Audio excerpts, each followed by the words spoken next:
more promos, no more photos, no more logos, no more chokeholds. We on Bezos, we get payrolls, trips to Lagos, connect like Legos. Make this final, make this my eyes closed. Burn false idols, Jesus disciples.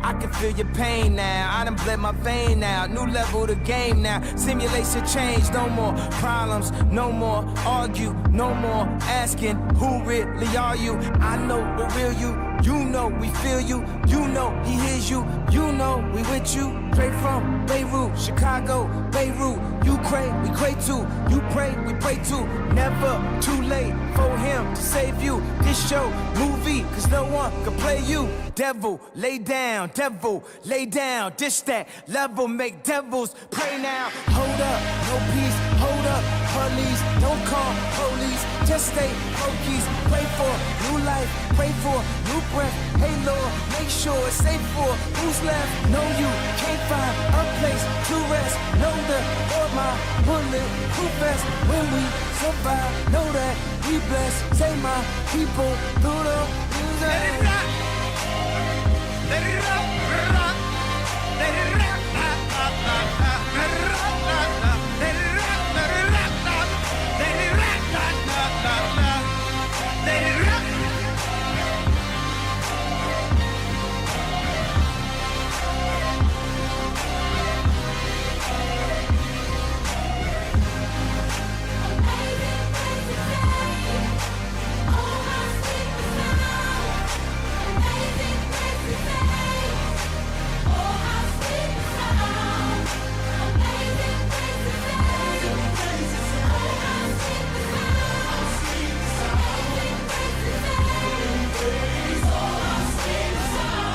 I can see the future is looking like we level through the sky. I can't wait to live in glory and eternal lasting love. Won't you take the wheel?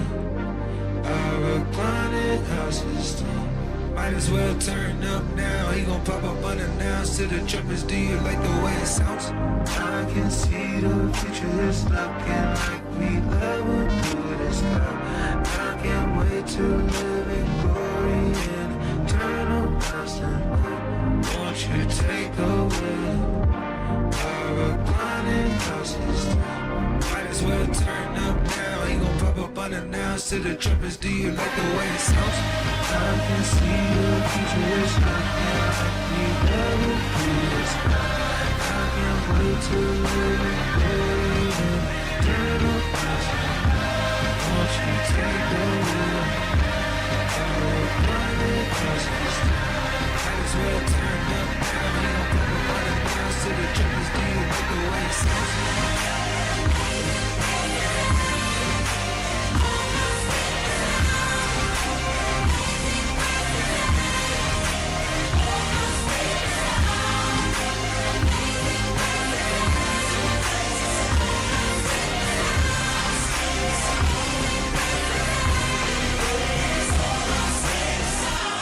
I can see the future is looking like we level through the sky.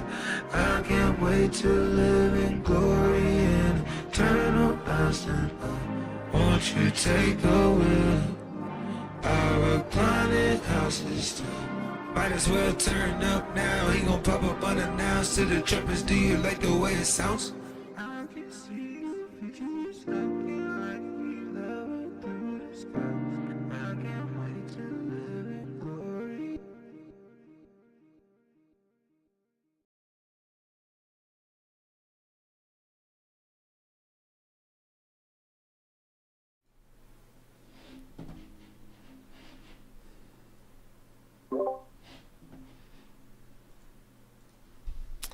Hello, ladies and gentlemen. Welcome to another live stream. Today, we're doing Let's Read Scripts Live. We have a lot of scripts in here. I am seeing, I don't know quite how many in my email here.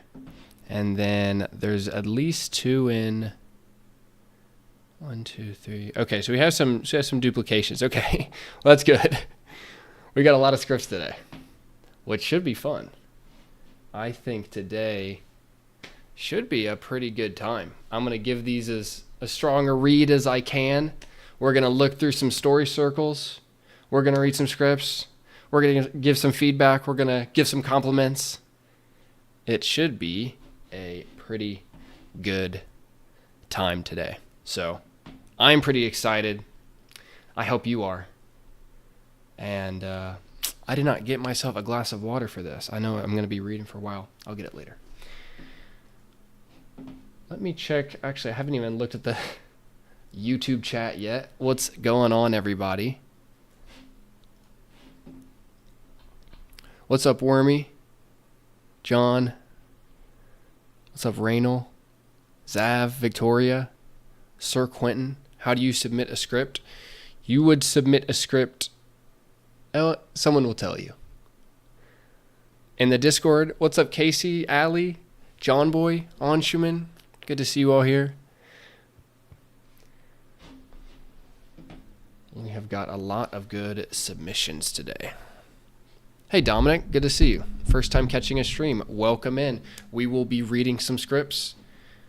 And that is pretty much, I say that's it. That is, but it's going to be really solid. I think this is a great way to learn, to look at specific examples.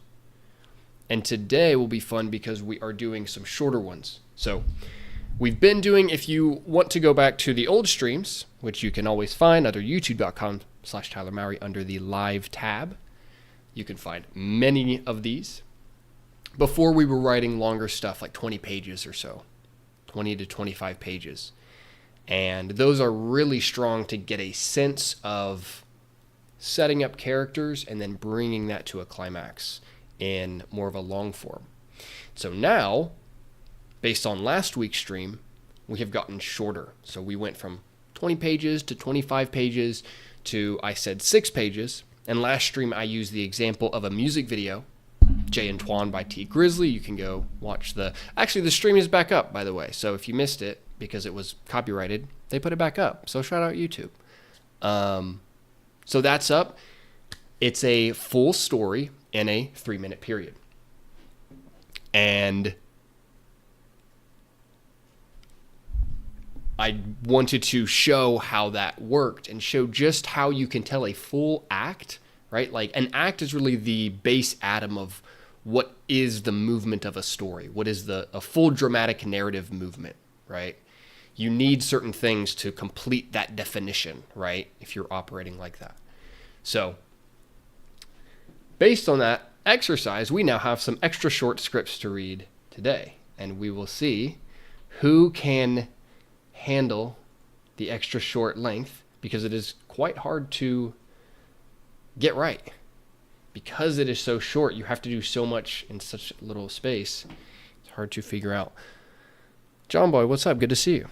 So let's go ahead and get started. We are just about 8 minutes over the hour. You know, I like to get rolling. We are going to start with Jesse again. So let's see what he's got here. Jesse has done 1 or 2 so far. So here's what we're going to do. We're going to look at circles second. We're going to read the script without looking at any outlines.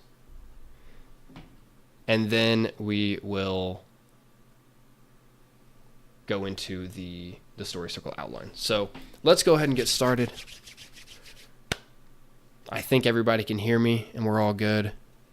Getting thumbs up and good chatting. I love it when it's technically working. All right.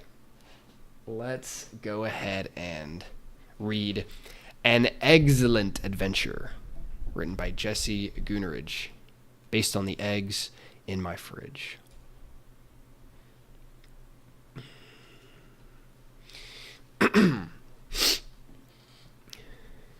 An open fridge. Inside are 3 shelves containing a miniature rundown medieval kingdom of cardboard. Its residents, sentient animated eggs, the Yolkkin. What they lack in limbs or facial features, they make up for in heart. Middle shelf egg carton town square. Far and wide, Yolkkin go about their daily deeds. A sign in the center of town reads, "The Kingdom of Yolkvale, 3 days since last execution." Wendell, carrying farming supplies, rolls, just passed it forward.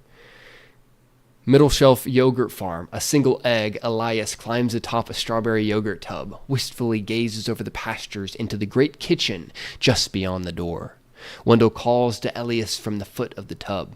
Brother Elias, you've yet to extract berries for the harvest. What good will they be if we continue to live in this squalor? Such times may test our shells, but we must not break. I do not simply wish to make do, Brother Wendell. I dream of a better future for all eggs. And how can I not when one beckons from just beyond the veil? The only thing that exists beyond the barrier is death, so long as it is guarded by the demon, the great hand. The surrounding berry farmer Yolkin murmur and whisper, fearful at its very mention. Elias descends to meet his brother. The great hand, bah! I tire of living under its thumb. The fridge lights dim, bathing Elias in a warm glow. I want more. The lights cut out as the fridge quakes thunderously. Then, middle shelf egg carton town square, Yolkin scramble in a panic as the kingdom is engulfed in a terrible shadow. One belonging to the great hand of a ferocious and hungry giant now reaching inside. In a booming voice it cries, I demand breakfast.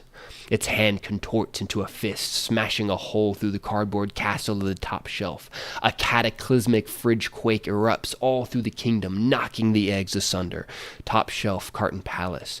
King Armadeus is hurled from atop his loaf of bread throne, but recovers. Gazes at the hand in horror through the freshly made hole in the roof. By the gods, defend the kingdom! Guard eggs lob spears at the hand, but they bounce off its impenetrable flesh. The hand smacks them aside and snatches away the now screaming king.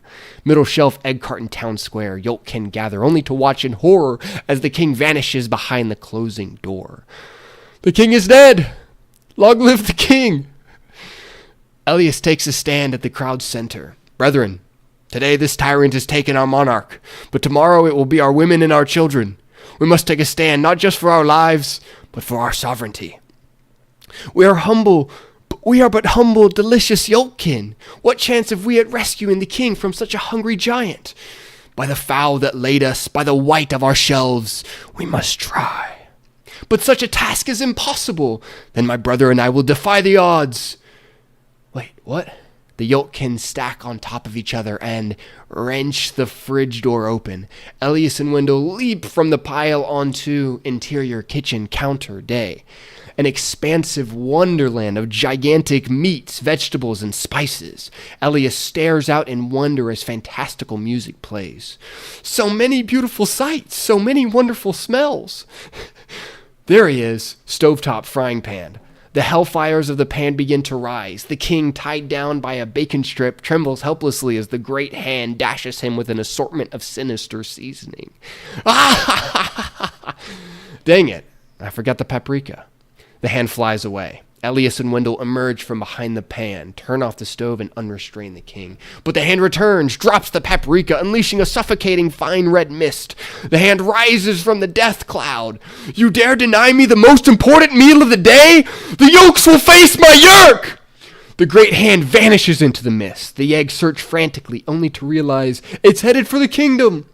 The three egg roll with all their might toward fridge, middle shelf, egg carton, town square, finding it already in ruin. It is a massacre of broken spirits and shattered shells as smashed eggs and destroyed cardboard structures lay in the wake of the hand's devastation. They find the town crier, cracked, yolk leaking out of him onto the floor. The horror! The horror! Elias topples onto his side. What have I done? Then screams from the bottom shelf. The elders are in trouble. We must save them.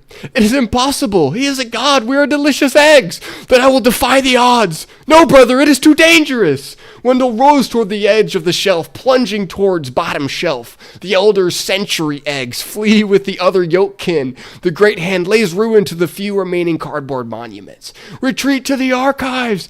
They rush towards an expired open milk carton when the hand takes hold of the elders, pulling them toward his terrible maw as Wendell lands on the giant's arm. Unhand the elder, foul beast. You dare challenge me, a god? Wendell looks up to his brother from the upper shelf, to the elders, to the the rest of the kingdom. By the fowl that laid me, rolls up the giant's arm with unprecedented speed. Interior kitchen day. Up onto the giant's shoulder, a look of terror finally revealed on his bearded face. By the white of my shell, propelling himself into the air, catching on fire, I will try, rocketing into the giant's mouth with the speed of a comet. Ah, no! The giant chokes as Wendell forces himself down its throat. Fridge bottom shelf, the hand twists and contorts, jerking in agony, releases the elders. Then, stillness. The great hand falls to the ground, sending a thunderous final shockwave through the kingdom. All is silent. The giant is dead. He's dead. Long live the eggs! The kingdom erupts into applause as horns of victory play. The Yolkkin dance, while bounce as a cardboard monument is erected to Wendell. Elias gazes upon it with sorrow, a single Yolk tear flowing from his non-existent eye. The eggs of the Yolk kingdom gently begin to hum in his honor. To the glory of Yolkvale on this day, the giant has gone away. Many were lost, but their sacrifices will not be in vain. On this day we choose our own future. The Yolkkin cheer for joy. The king breaks his crown. Then lead the way, brother. Elias leads the Yolkkin out of the fridge. It is a new day in the Egg Kingdom. What is a fowl, anyway? Let us consult the giant's tablet of wisdom. Sounds of a smartphone typing. Is that us? Coming out of its, the Yolkkin scream in horror. Roll credits. Wow.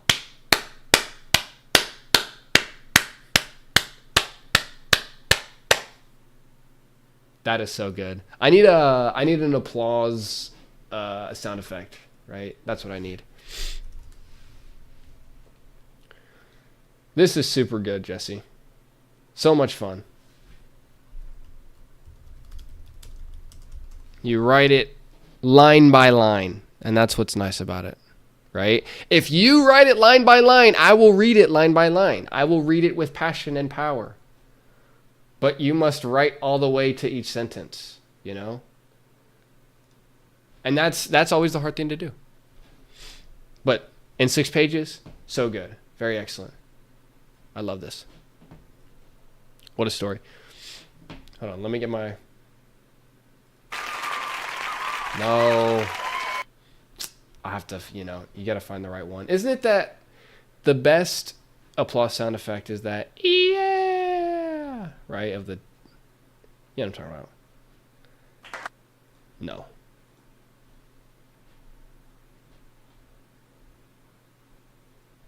It's like a hooray kind of, anyways. You can do the applause. Thank you, Coco, for the donation. Appreciate it. Yeah, super fun. John Boy says, love it, love it, love it. Ali says, that was amazing. On Schumann, I wish I was optimistic enough to think of a story like this. Yeah, that's up to you, I guess. I don't know. Very good. Casey claps. Awesome work. Really, really good work. Hold on, let me get a hooray sound. Let me find a good hooray.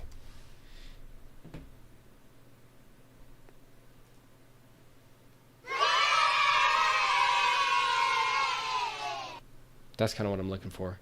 But also, if you could, that plus some claps, I can workshop it.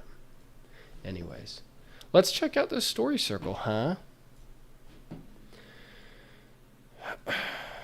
An Eggcellent adventure exercise. Man, I love when people really do it right, An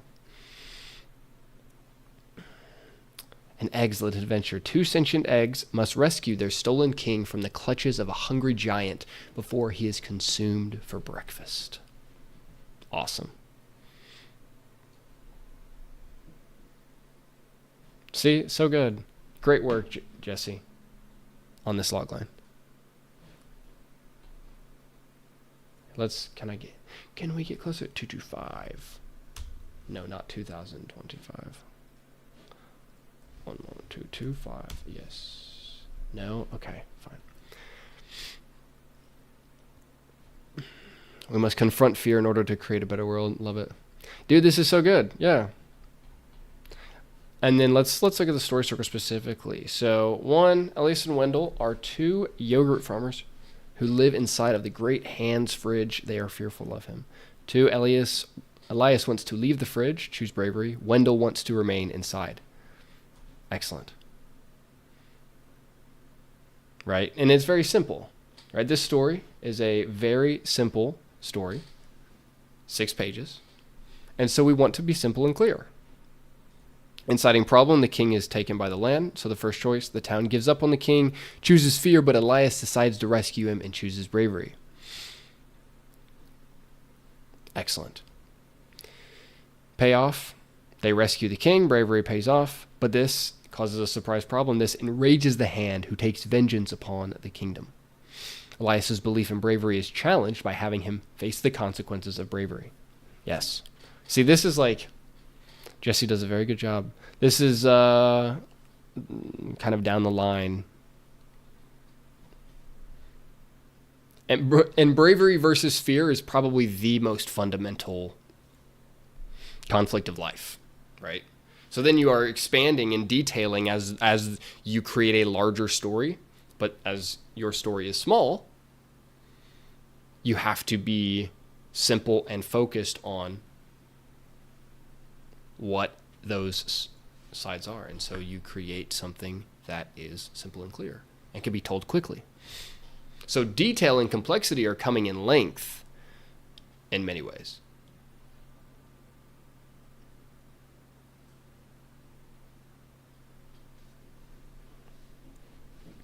So enrages the hand, and then Wendell realizes they can no longer hide from the hand. Inspired by his brother, he makes the ultimate sacrifice and shoves himself down the giant's throat, choking him to save the kingdom, giving the giant an ironic death.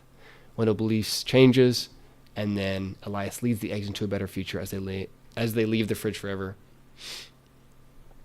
Jesse, you're crushing. Okay, here we go. What I learned. Writing a complete story in 6 pages is hard. Clarity is king. In order to make the philosophical stakes of a story more clear, it can be helpful to tie values and viewpoints to locations. Yes. Yes. Yes. So Jesse says here what he learned. Let's go over this because this is important. Can I go to 300%? Well, let me do 300. No, 200 is max. You suck. You push it. Okay. This right here. In order to make the philosophical stakes of a story more clear, it can be helpful to tie values and viewpoints to locations and choices, not just characters. These are always going to be connected. Really, all 3 of them. Your values and your viewpoints are being challenged at moments of choice, right? And many choices are about location, right? We live in a 3D universe, right?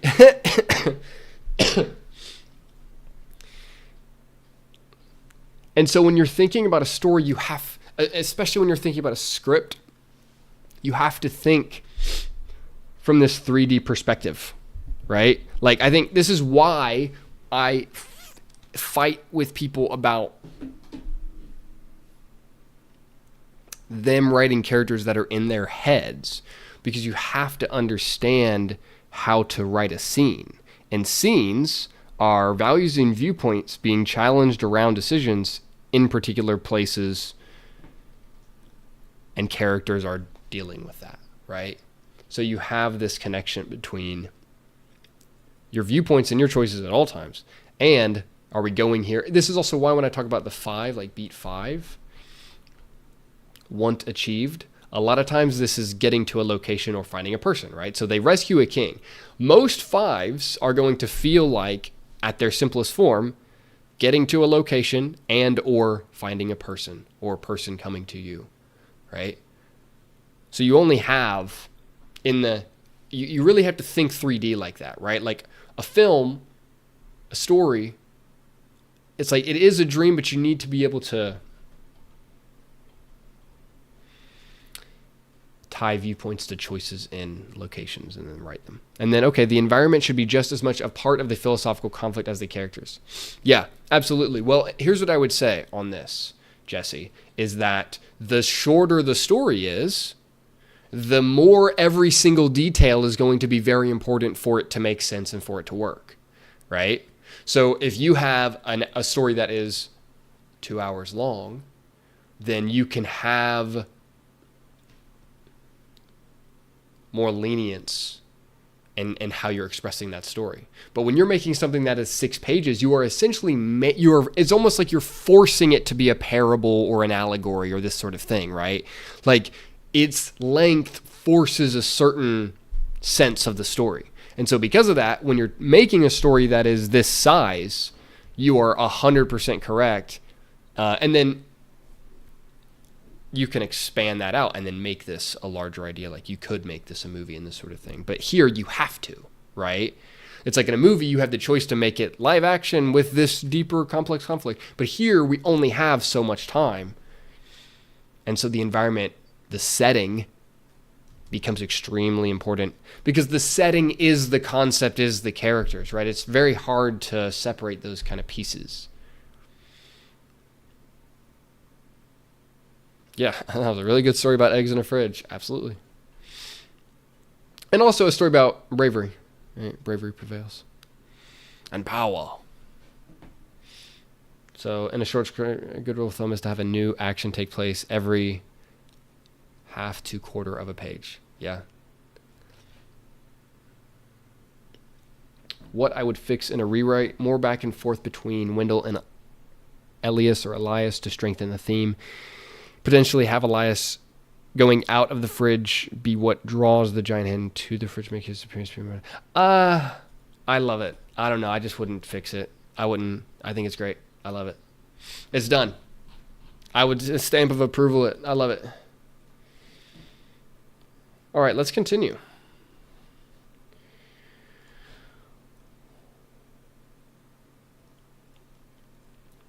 We will have to speed up a little bit because we've got, let's see, right now it's looking like in the email 1, 2, 3, 4, 5, 6 more. So should be good. Okay.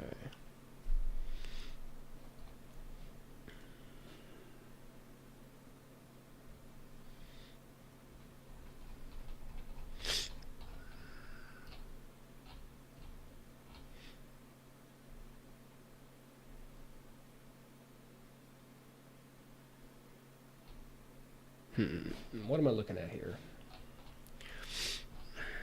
Yellow condors. Wormy spoons.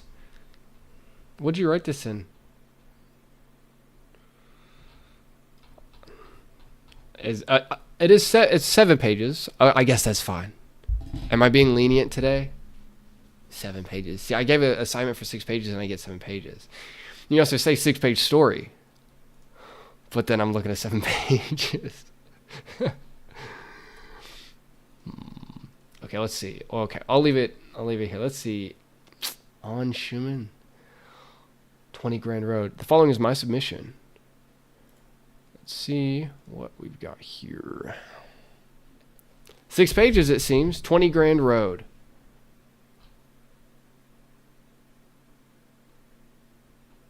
Okay, so this is essentially a cover. On Schumann has done a cover of T Grizzly's Jay and Twan, and that is awesome. That's actually sweet. This script probably rules. Okay, we got to read this one. This one is next. All right. Okay, here's what we're gonna do. It's time for me to get some water. And then after that, we are going to read my favorite Indian writers. Well, actually, I can't say that. I know many Indian writers. But on Schumann, you are definitely top 3. You have to be top 3. 20 Grand Road. A cover script. Or a spec script, you might say. This is a spec script of T. Grizzly's Jay and Twan. This is excellent. I'll be right back.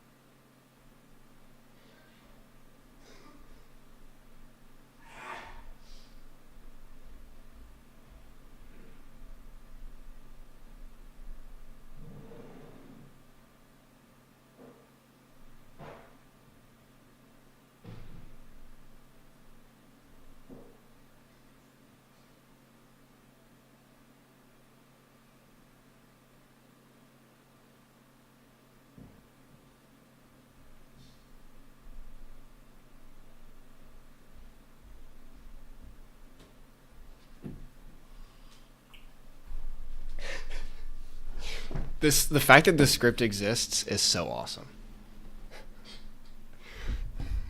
This is gonna be a good one. Thank you very much. Unshuman says in the Discord, he says, "Thank you very much for compliments, even though I'm having trouble understanding half the things you said without subtitles." Yes. So this is so just so that everybody has context. This script is written by an Indian man who English is not his first language, about and based on T Grizzly's Jay and Twan music video. 20 Grand Road. Let us begin. Exterior police station day. Jay and Twan, two black men, about in their 20s, lean against a wall. "Fuck it, man. Ahmed sent no after our bailout."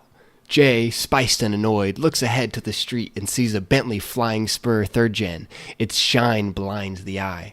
"Yo, Twan, got a gun?" Twan pulls out 2 HP 22 pistols and hands one to Jay. "Here's the gun. Ask for money." And this is just fun. All right. I'm going to give this a dramatic read.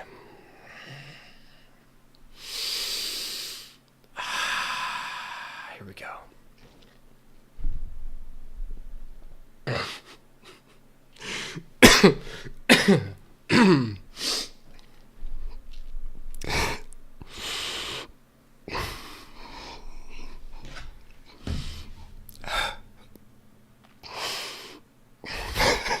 Okay, here we go. Twan pulls out 2 HP 22 pistols and hands one to Jay. "Here's the gun. As for money, I gave you some last time.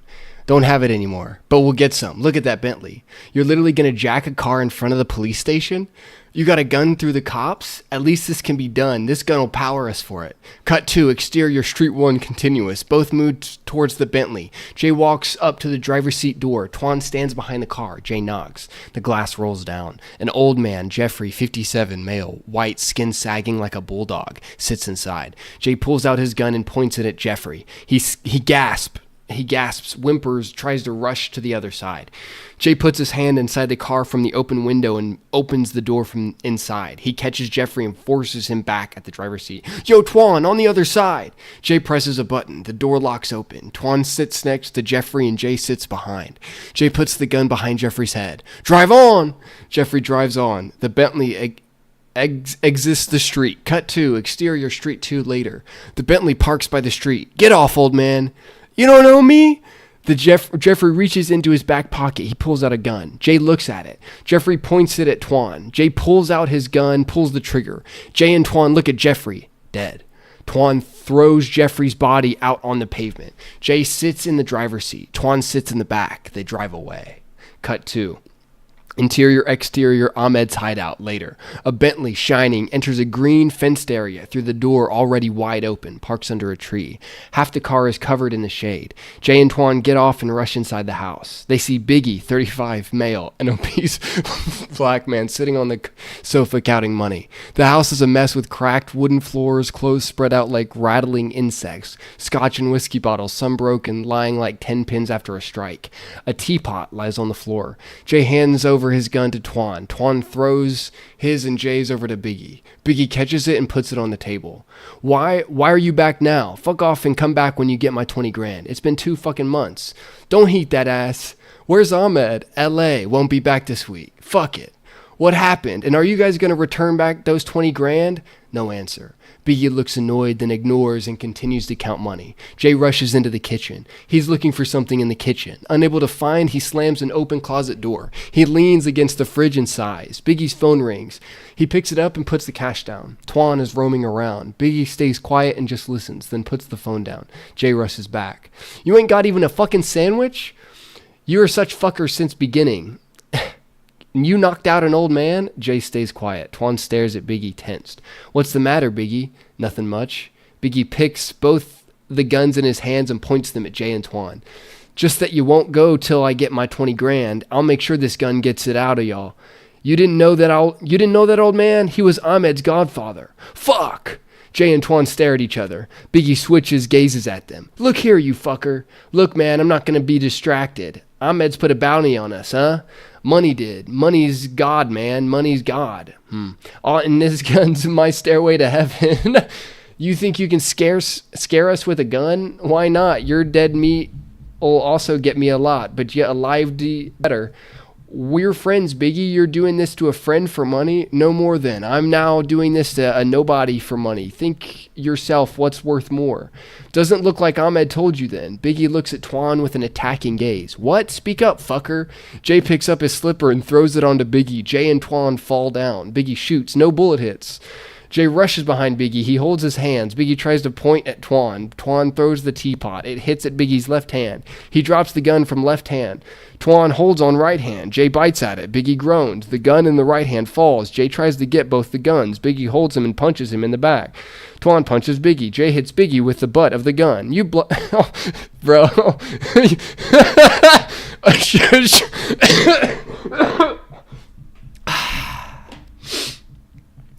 A shot is heard. Jay shot Biggie. Jay picks up the money from Biggie left on the table and gets his slipper. Both run outside. We gotta drive to 20 Grand Road. Ahmed's won't catch us there. Cut 2. Exterior 20 Grand Road later. Clouds slowly cover the sky. The Bentley's parked by the side of the empty road, still shining a little. The road is completely silent, no sign of cars or public. Jay and Twan stand outside, leaning against the Bentley. Jay sighs, closes his eyes, then opens them wide, looks up trembling. Twan looks at him, scoffs. Be careful, this is Danny's block.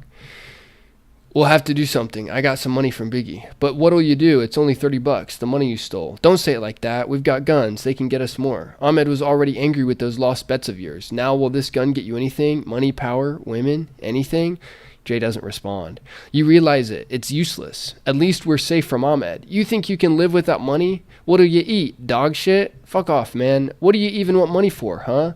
Jay doesn't respond. Why? 'Cause I don't want to eat dog shit. You'll have to. You knocked an old man for nothing, killed a friend for nothing. It wasn't for nothing. Those fuckers, you better eat. On Schumann, I'm going to put you in timeout. I knew the script was going to get like this too. I knew, this is what I knew. I knew we were going to get here. I knew we were going to get here.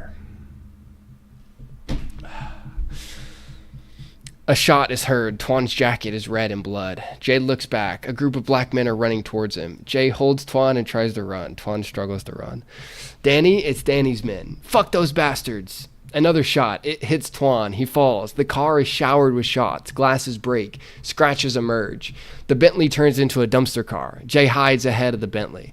Jay tries to pull out his gun. He gets up. Twan's lifeless body occasionally takes hits. Jay swiftly gets up and aims at the men. He presses the trigger. No sound. Jay looks surprised at his gun. The gun is stuck.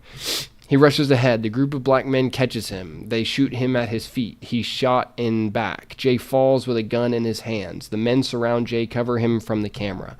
Final shot rings, which cuts to a lifeless Twan. A last shot of a tragic Bentley. It doesn't shine anymore. Cut to black. Title in white over the frame. Slams in 20 Grand Road. Credits roll in.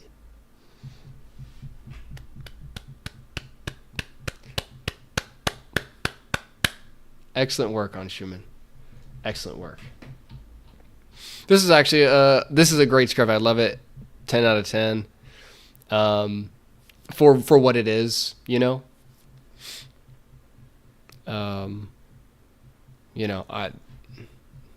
This is a great exercise too, like genuinely, because 6 pages.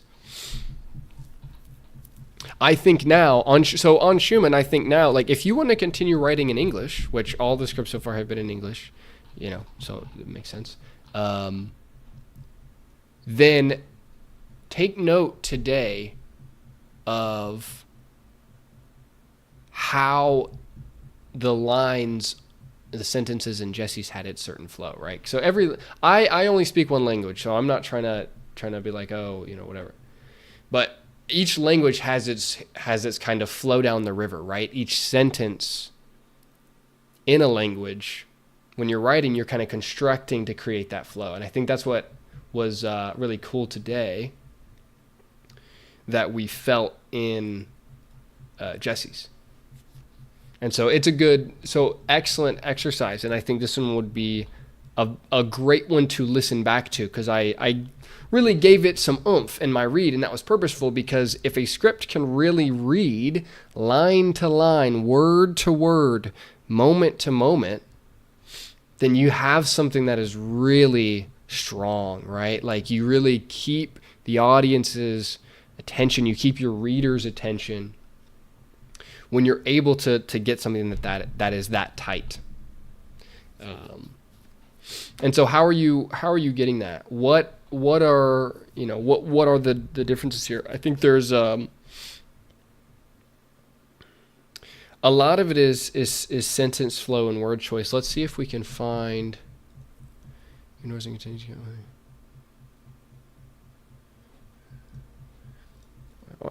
If I can do a good comparison to as a teaching mode, I will. We'll see if we can find something that makes sense to do.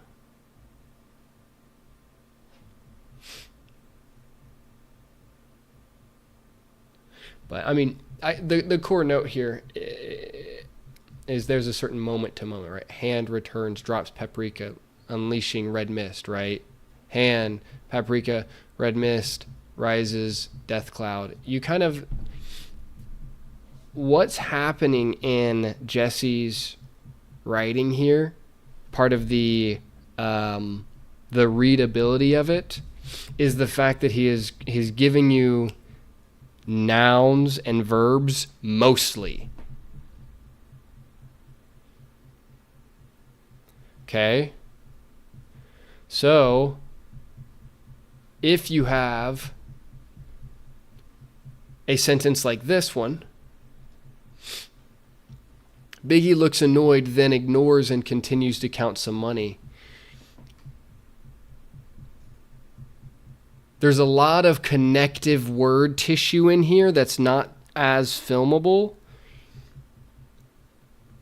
And that's kind of part of it. Man, I don't know. I'm trying to... I feel like there's a way I could communicate this or describe this, but I think you kind of sense, right? There's a certain music, there's a certain rhythm that you're looking for. Also then, in here, right, this is not a subject-verb clause. Because, so it looks like it's Biggie looks, right? Subject Biggie, verb looks, but that's not what it is, right? You're saying Biggie is annoyed, right? Which is like sort of the verb, but not really. So then it would really, like, counting money is really your action here. So we have all of these semi-action, not as visual, let's say, not as creating a visual picture in your mind words, looks annoyed, then ignores and continues to money, right? What we're looking is Biggie counts money. This is our subject verb of this sentence. Biggie counts money. And then this other stuff, we can figure out how to fit around that fundamental clause. Subject verb needs to be touching. Subject verb is touching. And this is here's much better. Jay rushes. This is exactly what we want to see. Jay rushes, subject verb. And then this is, he is looking for something in the kitchen, right? Okay, here's a great example. What I'm kind of talking about is noun, hand. Hand has appeared is just what returned as meaning, right? Hand, paprika, red mist, death cloud. We have these nouns, we have these things that we're looking at, and they're all new, right? We're getting them new. We're only seeing them once, and then it's a new thing, and then it's a new thing. Versus here, we have Jay rushes into the kitchen. Then the next sentence is he is looking for something in the kitchen, right? You can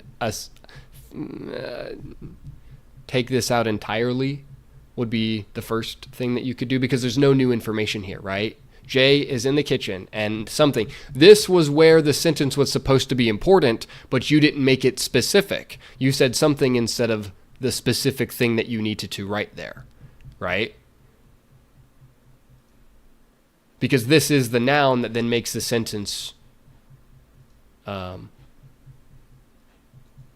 rushes into the kitchen. I mean, anyways. But yeah, subject verb. is the biggest, right? Like you can kind of start with that and then expand out. Like I'm really such a believer in super mega clear writing. 20 Grand Road, the script is awesome, 10 out of 10. Thank you, On Schumann, for submitting it. And then yeah, I think that you are getting a better sense. I hope that was a good exercise in kind of the story structure for you, because it is the story here. And then it's going to be more so scene writing.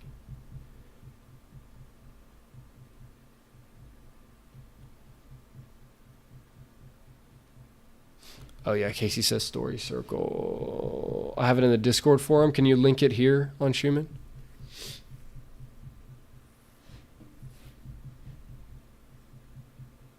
Reynolds says wasn't true to the culture the way YouTube video is. Yeah, 100%. Yeah. John is being funny, Reynolds. We make jokes here. It's allowed. On Schumann, can you link me your story circle in the live stream stage chat? Oh yeah. Oh yeah. That's what I'd like to see. All right.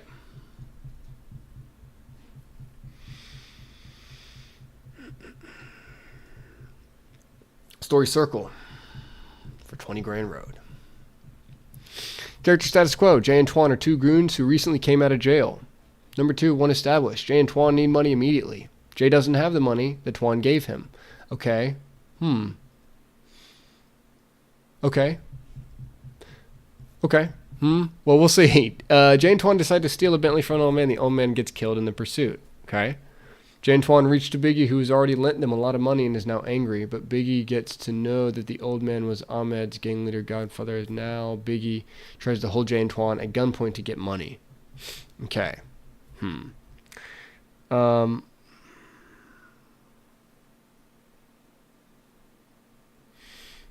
and Twan kill Biggie and steal the money. He has run away from Ahmed's territory. Jay and Twan are in a rival gang's territory and are still broken money. The rival gang attacks and Twan dies. Jay decides to retaliate with his gun. Interesting. Okay, so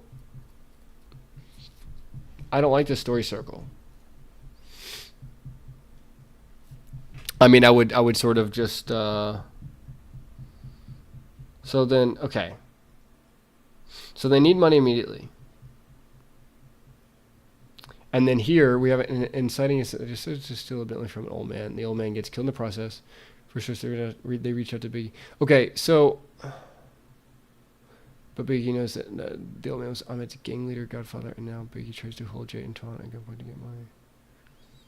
They kill Biggie, steal the money he has. Run away. Okay, this is the first choice here. Then really, running from Ahmed's territory. Okay, so how you would fix this is. Okay, so this is right here for sure. This is your inciting incident. Okay, let's say one established they want money. Great, I can live with that. The old man gets killed. Something needs to be going wrong in the inciting incident. So they decide to steal this. You're still talking about their want here ultimately. That's okay, but that's the want. Old man gets killed is the problem. First choice really needs to be this. They talk to this new guy, but it's not really what it needs to be about. New guy doesn't mean anything. He needs to be a direct opponent from what just happened, or the first choice is about killing him, right? Which is kind of here, and that works. Old man was Ahmed. We stand around and learn about this. He shoots him. That's good. But do they get money from him? Okay, steal the money he has. Excellent. Okay, so they steal the money. Then I think. So rival gang attacks them. This is where, okay, Ahmed's gang comes for revenge. This needs to be your surprise problem. You need to reattach. If you're gonna give us this thing up here, that's our exposition, right? Which is great. I love this. You're giving us some story background. We're learning about Ahmed's gang leader, godfather. This is good. So now that we've set this up, we need this gang to come back. Then, in some way, and maybe if you wanted to pair it with the original music video, then it would be they come back in a way that splits Jay and Twan if you wanted to do it that way. Or you can have both of them. But here's the thing. Jay decides to retaliate with his gun is not a good climactic choice. Because that is not like the power in that short music video. There's a power in this climactic choice that is made at the end, right? We see this betrayal, right? It's like Jay kills Twan at the end. Huge betrayal, right? But this, Jay decides to obviously retaliate on a rival gang that is now non-specific, right? So this is why you need to be the second half of the story. You are looping back on things you already gave us in the first part, in the first setup half of the story, right? There's a setup and there is a punchline here, right? You got setup written up here, but payoff begins right here. So we're now touching on beats we have already started. So if we have this old man was Ahmed's gang leader, great. Or Godfather, this kind of thing, relationship, great. Then those people come back. Or is that or in a rival? Because how you have it written here is a rival gang's territory, which is non-specific, right? You would be more, I want it to be this one. And then now, so here's the other thing too. And this is why this is like such a key thing that you've added to this story. This is an extremely important little piece that you've added to the story here. Because to make this, the reason that the choice in the original music video works is that we show this brotherhood in the beginning. The first choice they make is to defend themselves against the Crips, right? Then you have betrayal. Jay kills Twan and goes and gets the money. That's what makes the choice climactic. It is the moment of the arc. So now, when you're setting up this new character, you're also like working, by doing that, you are sort of changing the perspective of the viewpoints in the story. You are kind of, does that make sense, right? You're adding something else. It's a new story now. And so now I think your climactic choice would be based on a decision about the people that come after them, right? And essentially it would be, was this justified or not? Is, some version of that, and then you have your climactic choice, right? So then you could if let's say Jay thinks it was not justified, right? Let's say Twan killed the gang leader, Godfather, whatever, and Jay doesn't think it was justified, then you could have the climactic choice be Jay kills Twan. Boom, character arc. That would be a way to do it. Hopefully that makes sense.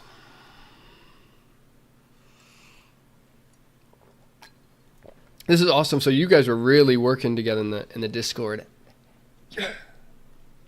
Let's go. Awesome. I love that. We're learning. Writing a full story in 6 pages is very hard. Every scene is defined by exchange of idea. Every scene is defined by a choice, a decision point. Decisions, choices, two paths that present themselves. Therein lies the drama. And if you're good at being comfortable in that place, you can write all types of fun stuff.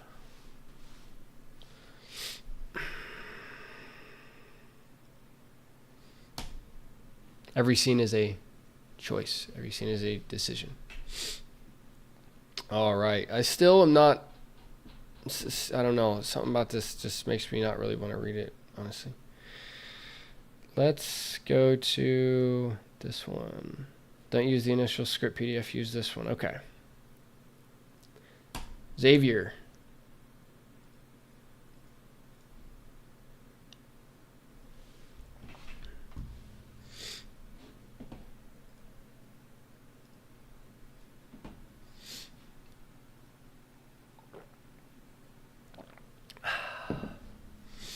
All right. No Mistakes, written by Xavier Lugo.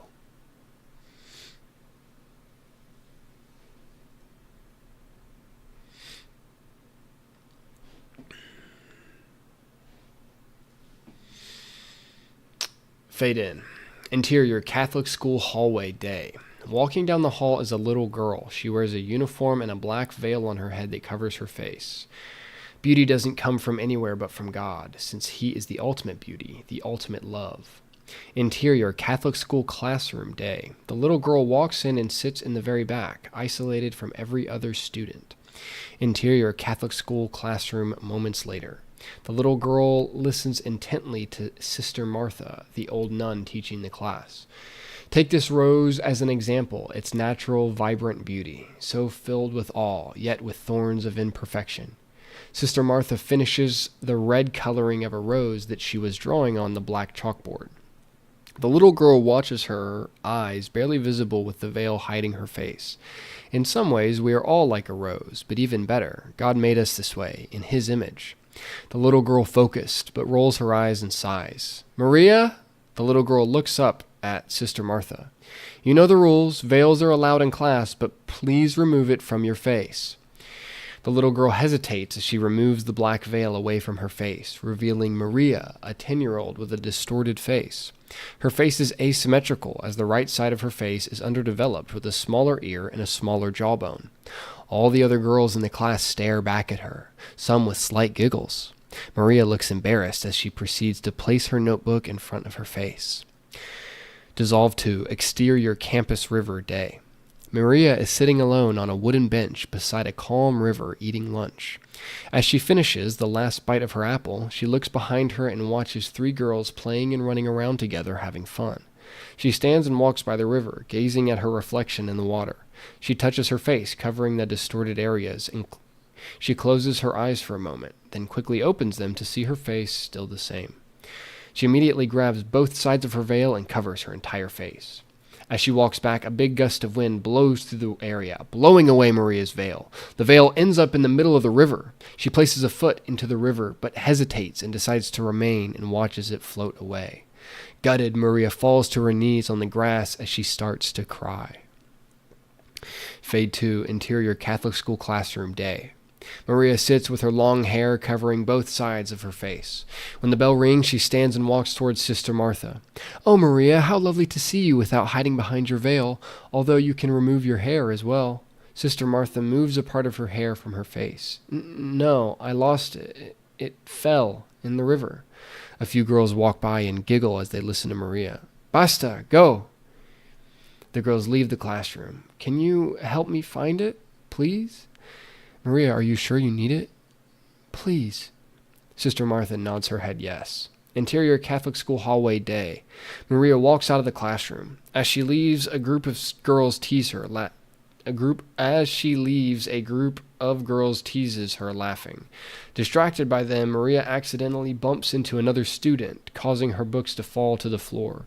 Maria helps the student pick up the books. They both look directly at each other, face to face. Thank you. Maria smiles, but then the student's friend gasps at the sight of her and makes a disgusted face. Maria feels embarrassed, covering her face as she runs down the hall. Sister Martha rushes out and watches Maria running away. She looks around the hall with frustration. Dissolve to Interior Maria's bedroom day. Sister Martha knocks on her door. No response. Maria, I know you're in there. She knocks again. No response again. As Maria sits by the door in silence. You have missed 4 classes so far today. Maria, please. I know you want your veil back, but dear, you must get over it. You're not going to make friends like this anyways, Maria. Maria shrugs.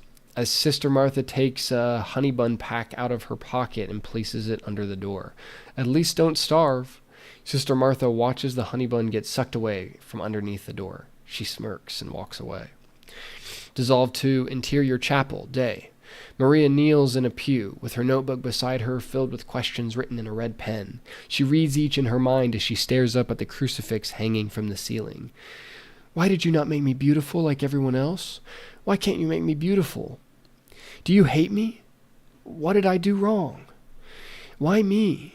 Why don't you love me, God? Why am I a mistake? She starts to cry, until Sister Martha walks in. I have good news. I found your veil. Maria's eyes widen. Her sadness quickly shifts to joy. You have it? No, but I know where it is. Where? Sister Martha notices her tears. She walks up to Maria and starts to read her notebook. Maria, frozen as Sister Martha, does not look pleased as she reads. Why am I a mistake? You don't listen in class, do you, Maria? Before I went to the convent, I was an art student. As a final project, we had to create the most precious thing to us. I drew a rose, obviously. They both chuckle. However, another student decided to paint an image of a man with cuts and blood on his face as he smiles. No one, not even our professor, understood why it was precious. We all saw a grim and disturbing image. But then he explained that the cuts and blood were a symbol of struggle, while his smile conveyed his perseverance through those struggles. Sister Martha moves Maria's hair away from her face and holds onto her hand. Ultimately, I understood... You know, just to let y'all know, I almost never like these. Like... Anyways...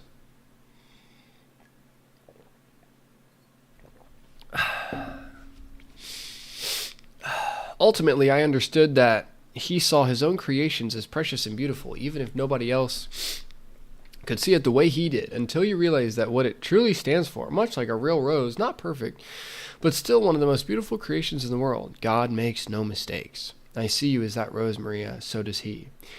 Maria pulls her hand from Sister Martha's grasp, quickly grabs her notebook and stands up, clearly uncomfortable. She starts to walk away until, if you want your veil, go to... See, the problem with this is that it's just like, it's not emotional.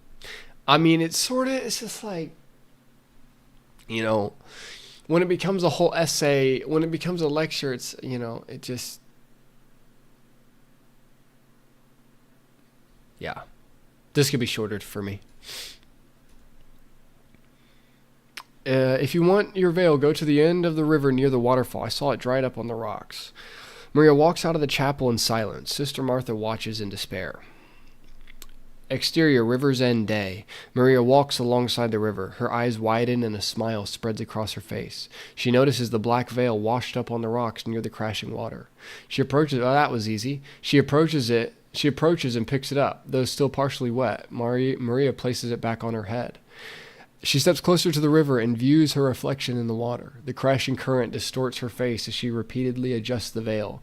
Its dampness makes it sit unevenly on her head, causing discomfort.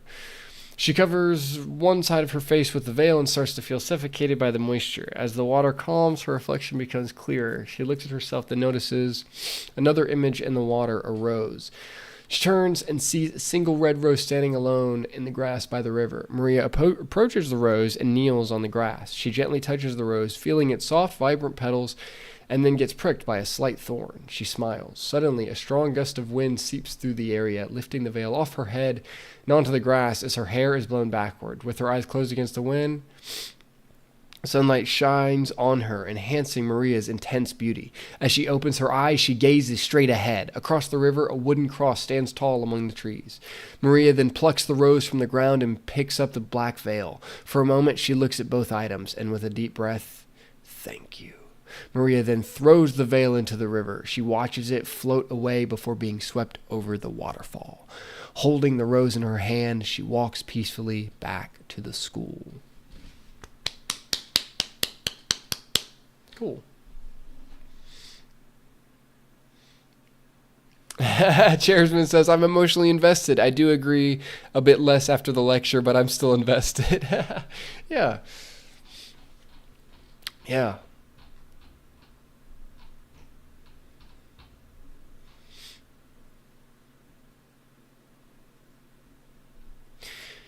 So, this right here is my biggest note in this one. Okay, these...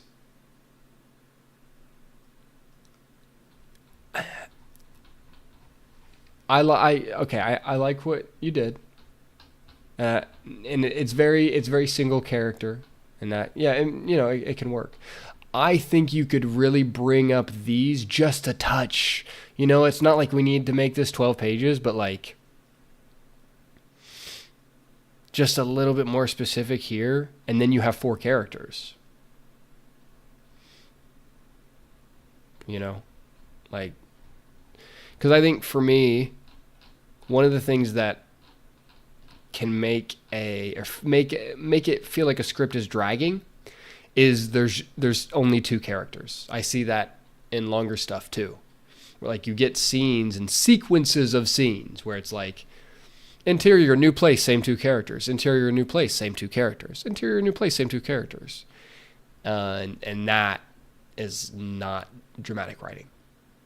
So I think if you brought these up in the sense of let's give these people names and let's make them a part of your mini school, your Catholic school culture here, right?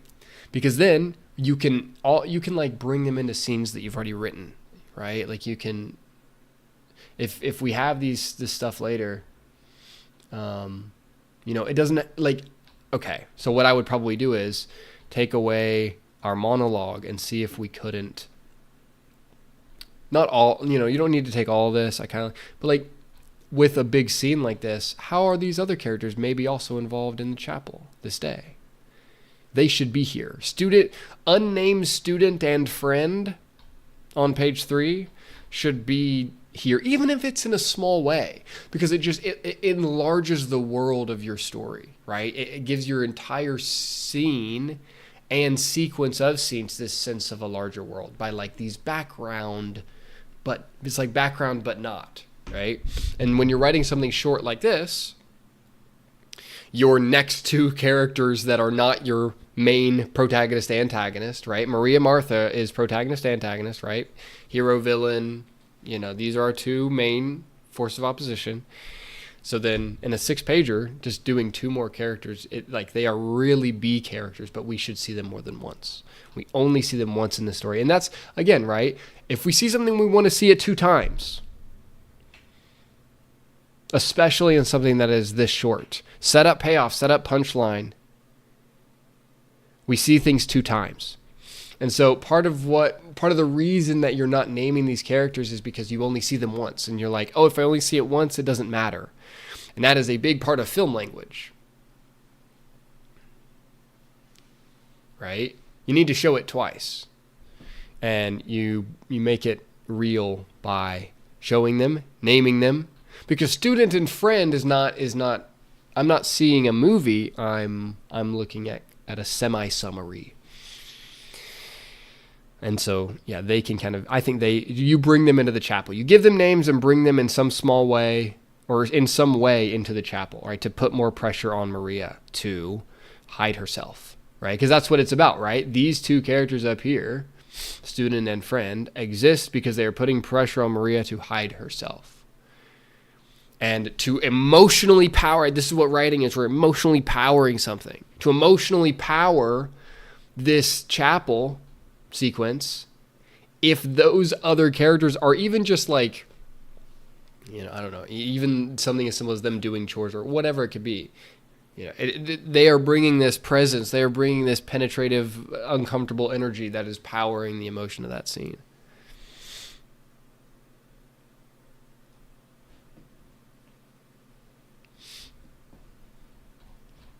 All right, so this was No Mistakes by Xavier Lugo.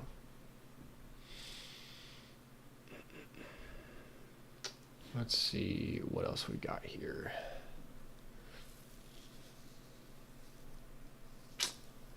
Okay, we got a okay.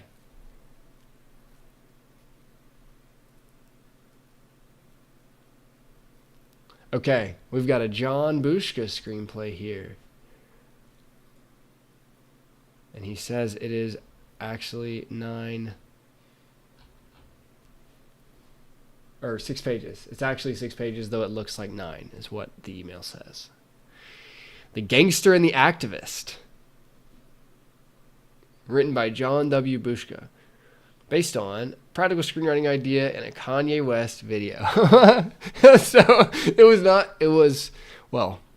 yeah. Let's read it, dude. Let's read it. All right, John. Let's go. Exterior, Ray's Motor Service Center, Texas, day. Part 1, status quo for protagonist Jay and others. Oh, okay, so this is also a cover of sorts. Awesome. Gerard 55 drives a Bentley into an open spot in the gasoline bays in front of a big car repair center. Bill 30 rides in the front. Bill wears a rainbow-colored cap. Both wear shorts. Gerard looks a bit portly. It's a windy late spring day, not as hot as usual for East Texas. There is a large break of woods to the east. How do you like the feel of my Bentley? Well, you earned it. You know all the commercial property business all over our almost independent country. Just one more referendum vote. Just behind, Twan, 23, drives a big Honda motorcycle, and Jay, 28, holds on to him. They each have small backpacks. They stop 40 feet away from the gas pumps. Jay stares at the truck. Twan peers at the occupants inside after cleaning his glasses once. You know the stakes. Part 2. Oh, we're getting a internal script. Story circle. Okay. What the protagonist Jay wants. Yeah, your buddy Jules still rots in jail with the pigs. Need a score to bail him out. Will a big Bentley do? You want to belong? You decide. Jay raises his hand and points to the Bentley. Twan and Jay ride over. Twan stops the bike and approaches the Bentley, Bill driving with Jay. Hey you, frat boy, give me keys. Gerard opens the passenger side door while Bill hands the keys and starts to exit himself. Oh, no, you don't. You climb onto the truck deck. You come with me. What? It's my vehicle. I never get kidnapped. We'll walk away. You can just buzz off. Bill starts to run as Gerard gets out. Twan and Jay start to chase Bill. Twan shoots Bill twice, once in each knee. You see, you sacrificed your boyfriend, and you're the freeloader. Twan shoots Gerard in the face with 3 more rounds. Then Twan speeds off with the Bentley onto a 2-lane highway and into the woods out of sight. Jay follows on his motorbike. Soon they both turn onto a dirt road. Exterior southern pine forest later. Both the truck and motorcycle are stopped in a secluded forest. Twan sits in the driver's seat, Jay beside him. Jay finds a bundle of cash in the glove compartment, counts $30,000. Jay turns on the truck radio and Twan pushes the volume down. Part 3, External Inciting Incident. The vehicle owner, Gerard Glasgow, 50, was dead when the police and Texas Rangers arrived. His husband, Bill Ledzitt, has one leg amputated above the knee at the Memorial Hospital in Tyler, Texas, and may lose the other. A group has offered a $200,000 bounty for tips to find the perpetrators. That's odd. Neither one of them approved of using GoFundMe for themselves. How do you know that? What is that to you? Part 4, Provisional Choice by Protagonist. Look, we got to stay together. I'll try. I can use my share of this to cover Jules's bail. Got to take care of him first before myself. How charitable of you. And yeah, we got to break bread first. Twan hands Jay some big bills. Part 5, Protagonist Goal Achieved? Well, maybe. We ought to head south towards the border, or maybe just towards the Louisiana swamp lake. We've made it as real gangsters now. Yeah, do you know why those 2 guys were enemies of the people, especially the old creep? I really should have shot him in the gams first. He was just a bloated corpse already. What's this about? You knew them? I read about Gerard online, all the attention he got. Happened because he inherited money and a house from Mama. He didn't get his hands dirty with the caregiving even. He hired our women for the dirty stuff. He had it coming to him. You're not going? Well, we got to stay off grid. You got your phone? Need one more call. This script is a fever dream. Twan and Jay life up the motorbike on the bay back of the Bentley. Twan gets out another license plate from a black bad and changes out the plates on the Bentley. Interior, exterior, East Texas FM highways, evening. Twan drives and Jay rides. Jay glances back at the bike at times. They see a road sign that reads Caddo Lake. Part 6, Surprise Problem for Jay. Jay's ringtone sings. He answers quickly. An attorney, Jan Lewis, in on the line in a Dallas high-rise office. Hello? Jay? I'm on the road. Driving? No. Riding with a partner. Somebody new? Yeah. Wow, this attorney is really accurate with how many questions they ask. Well, the judge raised the bail for Jules, doubled it to $30,000. Oh, I'll get back to Dallas. When? There's still a way I can get the cash. Jay hangs up. Exterior, Caddo Lake, Texas, LA border evening. Or Louisiana border evening. Jay and Twan have improvised a crude campsite and canvas shelter next to the Bentley. This script is awesome. We gotta stay out of sight for a while. Part 7, Jay makes his critical choice. Then, in a leisurely fashion, walks out into the moonlight towards the shore. Jay reaches into his knapsack for his pistol. He fires one round and it hits Jay in the back of the head. Jay reaches for his pistol. He fires one round and it hits Jay. He shot himself? What? Jay drops... They're all Jay? Hold on, Jay shot Jay... Everybody's Jay. Jay reaches into his knapsack for his pistol. He fires one round and it hits Jay in the back of the head. Jay drops to the mushy soil. Jay drops out and there he is. There's Twan again. And shoves Twan's corpse into the water, hidden by underbrush. Exterior McDonald's restaurant in Mesquite, Texas day. Sits in his bike and munches on a Big Mac. He plays a video on his phone.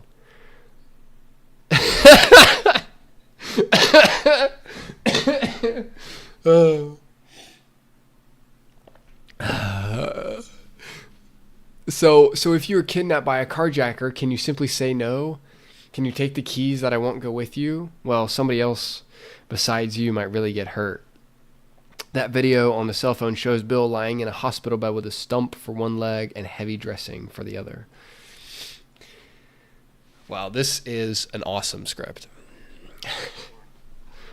What a ride. Yeah.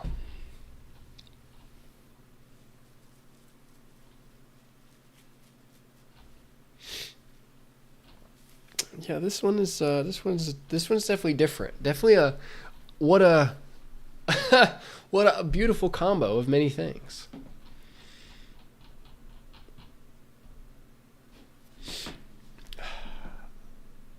The Gangster and the Activist. This is a fun title. This is probably my favorite part of the whole thing. One more page.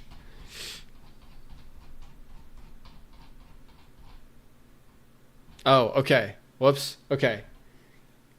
My bad. Sorry. Okay. This just came in. The Texas Rangers are looking for one Twan Roberts, who is reported to be associated with another carjacking and maiming in rural Louisiana, and to have ties to radical Marxism, wanting to terrorize the decadent rich. That's what Lenin and later Mao used to do. We forget our history lessons, even like the French Revolution. Exterior, Cedar Springs Road at Throckmorton, Dallas, Texas day. Jay, carrying his knapsack, slows down for the traffic light in front of JR's bar. He looks over, trying to see the customers in the bar. Part 8, final status quo. He suddenly hears a police car and siren pulling up behind him. Oh, John's not letting him get away. Oh, he runs light and tries to flee the cop. At an intersection at Dallas North Tollway, he slams into a car turning into Cedar Springs and is crushed to death by the impact. Wow.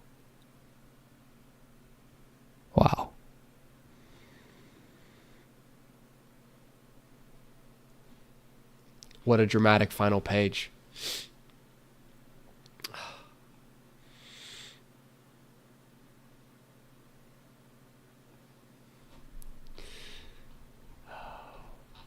What a script. What a script. What was the theme? There was no theme. Yeah, this one was a little different. You have to go back to last week's live and see. John, the Gangster and the Activist is what a fun project. Okay. Oh, I believe I see a Chairsman screenplay in here.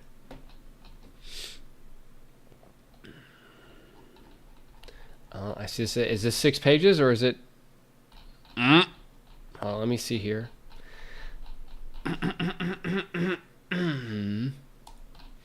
Okay. Now that's counting at 2. So this should be page 1.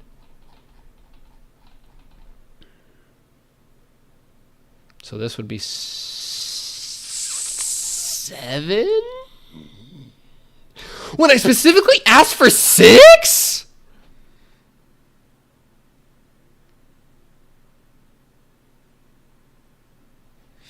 Okay. Chairsman says, debut in the Discord. Yes, we will read. We will read. Don't read any of the end. I know I showed it. Don't read. Okay. We will read it.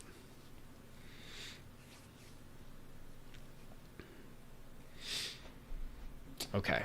So this one already minus 3 points. This can only be a 7 out of 10 maximum because he went like 5 lines over. So yeah, let's see if he can earn the rest of his 7 points. Black. Fuck you, Linda. Interior, Hope's apartment, day, morning. Yes, ma'am, I understand. I'll be on my way shortly. Interior, Hope's apartment, day, morning. Skip and Hope walk through the front door. Chance is there. Why the fuck are you here? Skip, please. Why the fuck is he here? Why? He's here because... Skip goes to his room and locks the door. Are you sure you want to do this right now? If not now, when? I don't know. Exactly. Chance leaves. Hope goes to Skip's door. He's gone. I know you're having a bad day, so let's brighten it up by getting some pretzels, going skating. Then we can go down to our spot at the lake if you're up for it. Throw something at the door if you want to go. We hear the sound of throwing a book at the door. Great. Wheels up in 20. Interior, Hope's car, day, afternoon. So, how's the pretzel? It's good. Okay, and we had fun skating, didn't we? Yeah. That's good, baby. Hope drives up to a lakeside cabin. Hope gets out of the car and goes to the right backseat door where Skip is. She opens that door. Mom? Yes, honey. I'm sorry. I'm really fucking sorry. I just get so angry. I don't know why. I don't know what to do. I'm sorry. I'm really fucking sorry. Oh, baby, it's okay. I know how sweet you are. Whatever's going on, we will figure it out. That's a promise. Okay? Okay. Okay. Okay. How about you get your bag and get up to the cabin? Okay.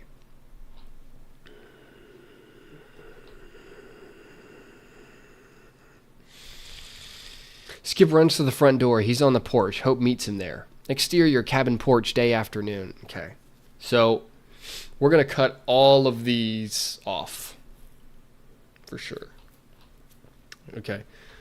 Yeah, I don't... okay, we will continue. Also, general rule of thumb. This is something that, like... general rule of thumb, formatting, and also just thinking about what you're doing when you're setting a scene heading. We should not be seeing a scene heading and then immediate dialogue. We don't know where we are. Cabin porch day is not enough to set the vibe.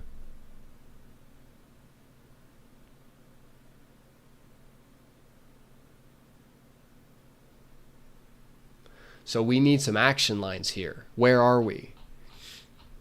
Okay, you are blasting. It's like everything is 1,000 miles an hour here. We need to slow down. Right? So if we have line by line, phrase by phrase, hand returns, drops paprika, lifting fine red mist, hand rises, death cloud. This is speeding. Right? So,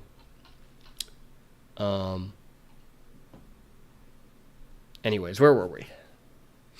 Okay. Skip runs to the front door. Hope meets him there. Okay.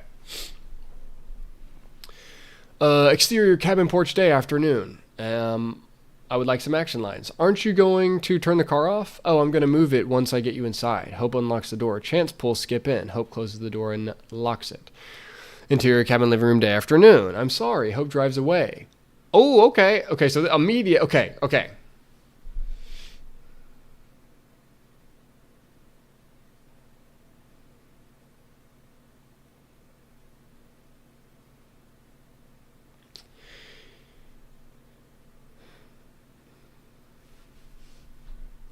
So this is a big moment that's happening, highlighted. This is a big moment in the story, right? Hope is leaving Skip, who needs her.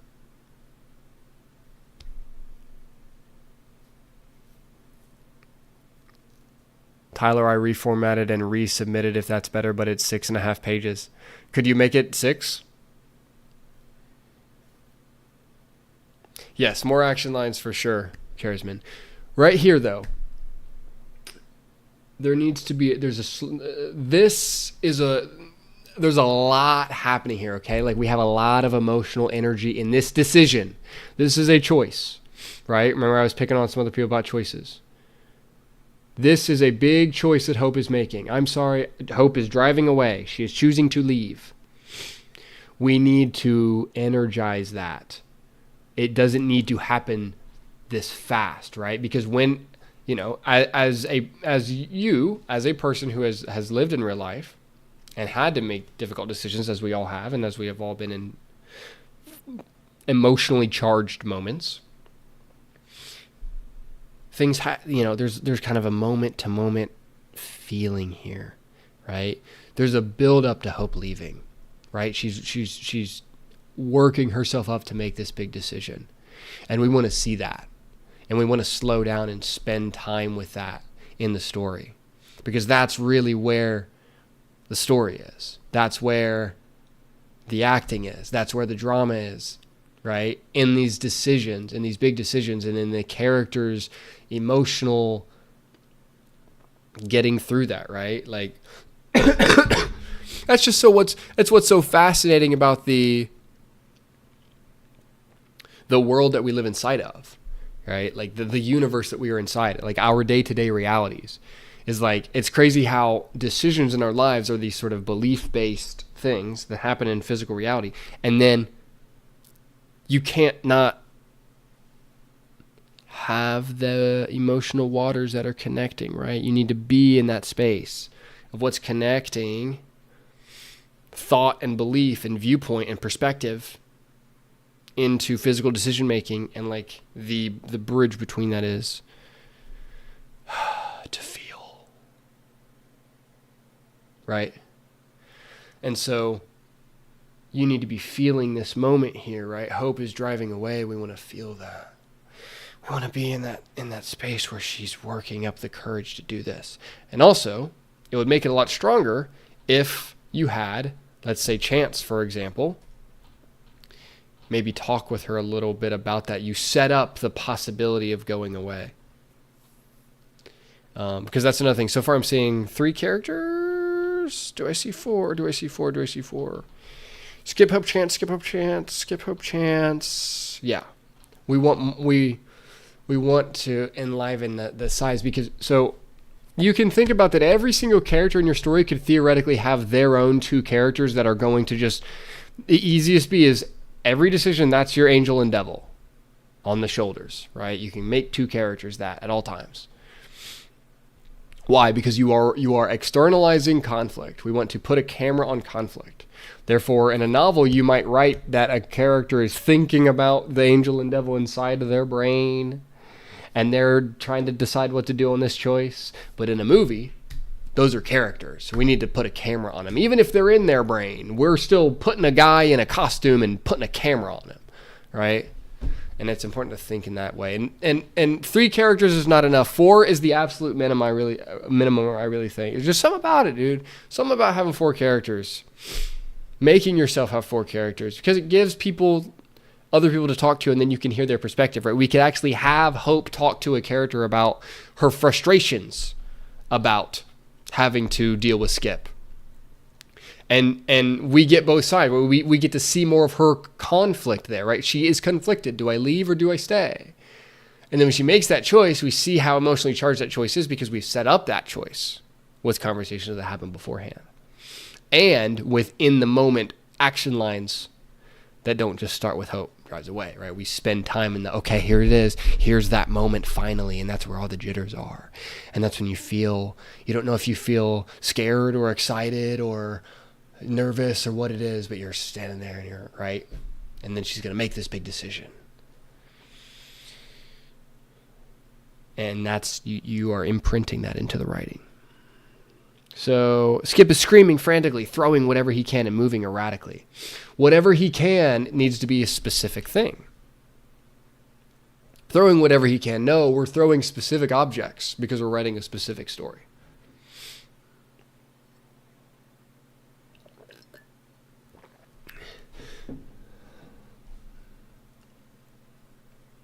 He goes for the shotgun on the mantle, which is...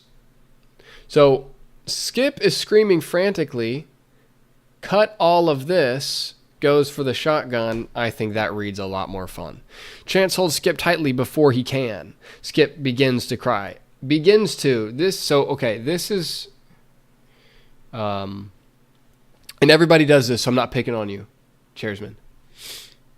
But this is like, everybody writes the starts to, the begins to, and this sort of thing. And totally good when you're writing a first draft. Always cut these, though, when you're editing yourself. Begins to's. Let's just go straight to Skip cries. Skip cries. That's what we're putting the camera on. We're not watching for 25 seconds while he starts to cry most of the time. And even if they do that, Skip cries is enough.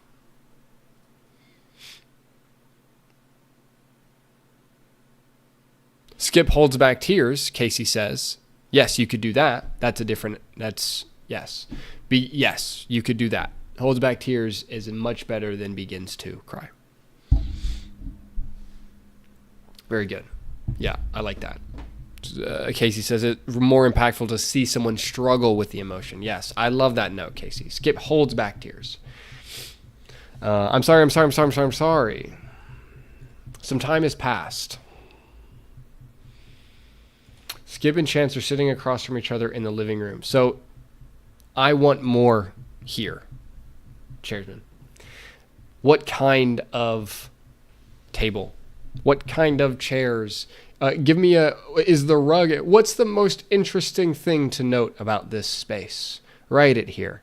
One defining element that gives me not just a mental concept-y sense of the world, but a feeling of the room, right? The more you are able to describe this is again why when you write that scene heading and then you have your first action lines after that, those action lines are going to be super important for tone setting, vibe setting, aura setting, whatever you want to call that, right? Is it windy? Is the air conditioning blowing obnoxiously? Is the TV drowning in the background? Is there a dog running through? Are there children playing and dancing, right? What's the vibe? What's the feeling? So when Skip and Chance are sitting across from each other in the living room, there's not a lot of feeling in the line. And again, it's fine. I'm very happy that you submitted. And thank you very much for doing so. Wormy, you say that, Tyler, but we only have 6 pages. I don't know. We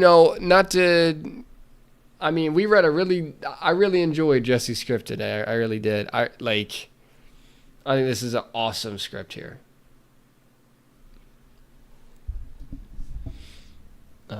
I think it's worth taking a strong look at kind of how he set it up. And Jesse really nailed the drama of the action lines and the dialogue, and that really comes across.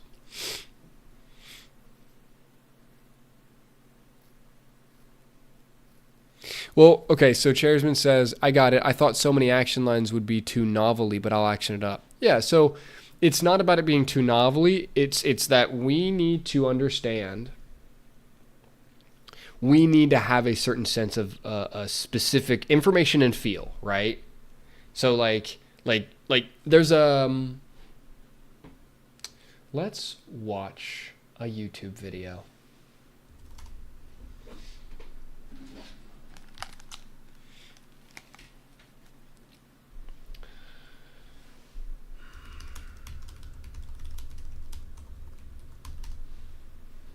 If you are in Discord, it may be easiest for you to watch this on the YouTube Live, letting you know. Okay, we are going to watch a video.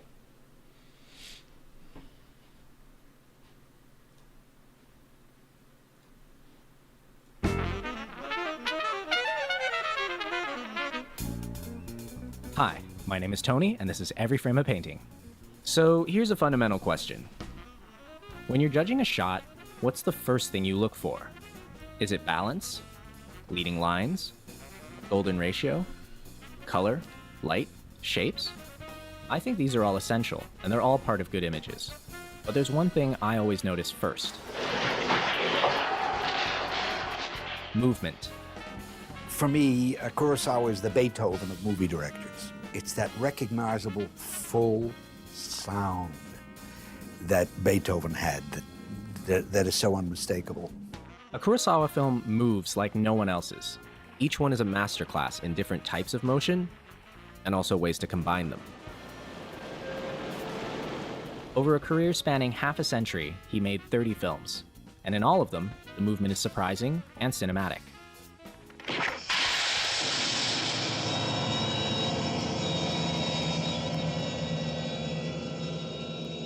Wow. If you'd like to see the names of the films, press the CC button below. So, what types of movement did he like? First, there's the movement of nature. In every one of his films, the background of the shot features some kind of weather. Wind, water, fire, smoke, snow. One advantage of this approach is that shots have a lot of visual interest. Even when people are still, there's that rain in the background to draw your eye. Rain is a real emotional trigger that works in any film. It's anything that's excessive, because it gives you another layer that the audience can relate to sensually. Second, there's the movement of groups. Kurosawa films usually feature large groups of people who either band together or split apart. Crowds like this are really cinematic. When you put this many people in a shot, any emotion feels big. If you want a good reaction shot, try using 4 people, or 25.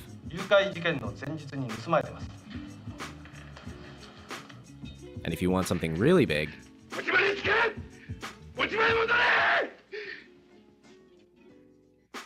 which brings us to number 3, the movement of individuals. One of my favorite things about Kurosawa is that his blocking is unrealistic and exaggerated.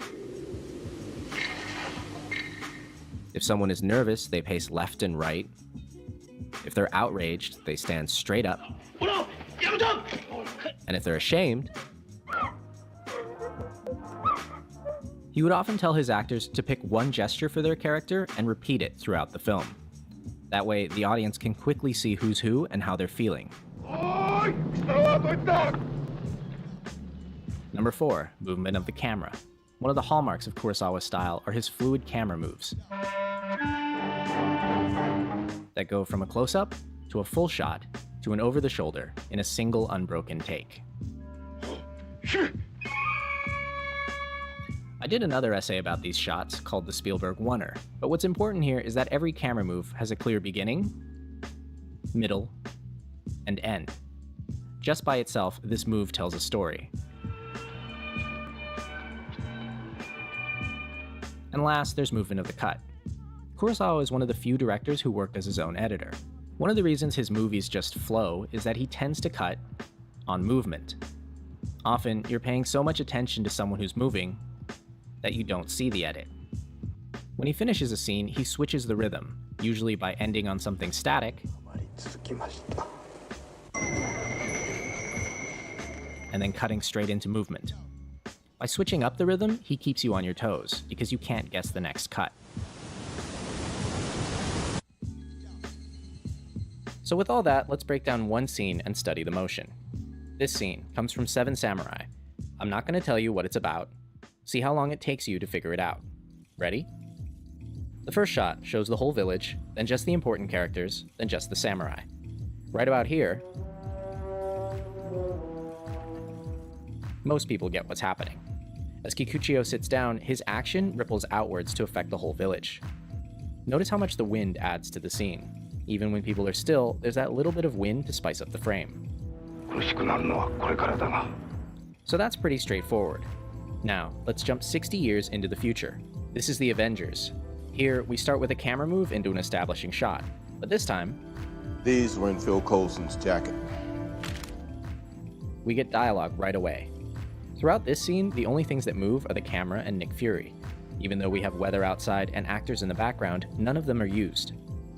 Notice that the camera movement doesn't have a beginning or an end, and there's no variation. Each shot goes in the exact same direction. Maybe I had that coming.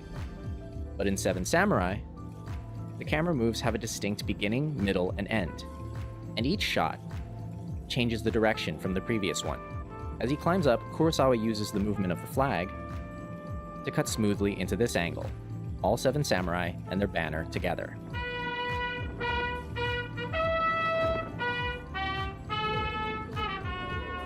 This scene has every type of movement, carefully pieced together and spaced throughout. The weather, the group, the individual, the camera, the cut. But this scene tells its story mostly through dialogue. Called the Avengers Initiative. Sure, the camera moves, but it's pointless movement. For all the money that was put into it, this scene feels flat.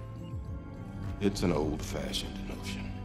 But how could you improve a scene like this? Well, if you know what the scene's about, try to express it through movement.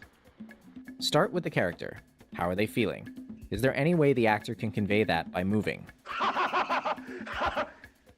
Okay, maybe too much. Let's be more subtle. Take the feeling that's inside the character and bring it out through the background. If a character is angry and menacing, you can do this. Or if she's simmering with resentment. Another option is to contrast one person against the group. So if somebody suffers a very public humiliation, this works. Or if they're looking for a needle in a haystack. You can use camera movement to convey excitement. You can cut on movement to show surprise. And you can combine every type of motion into one amazing image. By the way, you don't need to put every type of movement in every shot. That's just tiring. But there's a nice middle ground with lots of variation and subtlety. And you won't know what works best until you try it. If you combine the right motion and the right emotion, you get something cinematic. But this, just for me, I look at this as 2-3 times a year. Just to feel, oh wow, that's why I wanted to be a filmmaker. And look what I'm doing now. Special effects. And then another movie about special effects. And then the third movie about special effects. Now pick any of his films, go to any scene, and watch how everything moves together.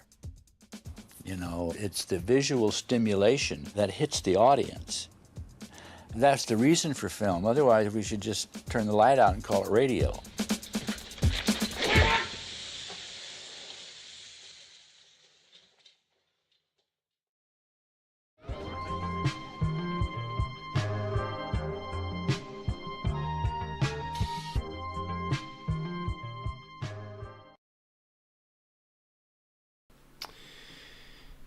So the point of showing that video is remember the energy in the room or that space in the scene.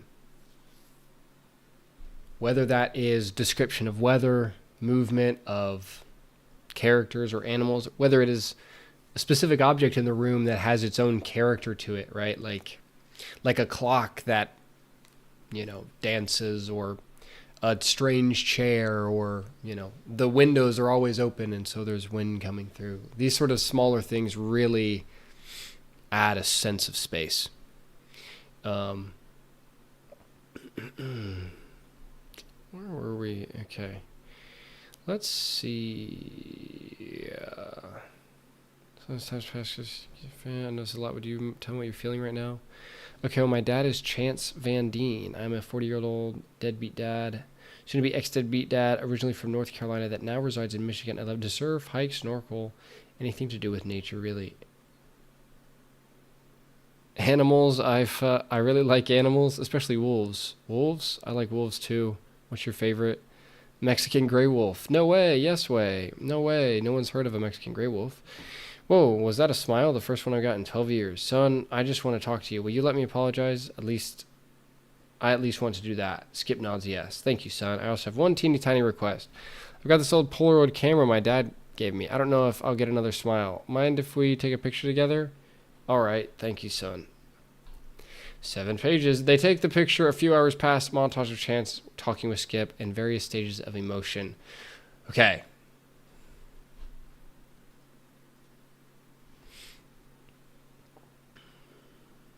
I want to ponder this sentence here.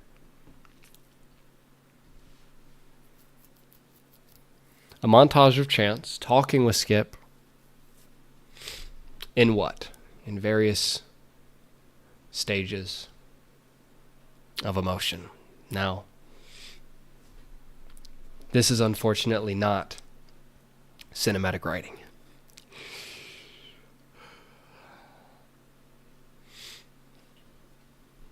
You know, I think when I rail against montages, what I'm really railing against is not the very useful and good element of montages that can exist in a film. I am railing against lack of clarity in what you're showing the audience in a given moment. A montage of Chance talking with Skip in various stages of emotion. This just means you don't know what you're showing. You haven't thought it out yet.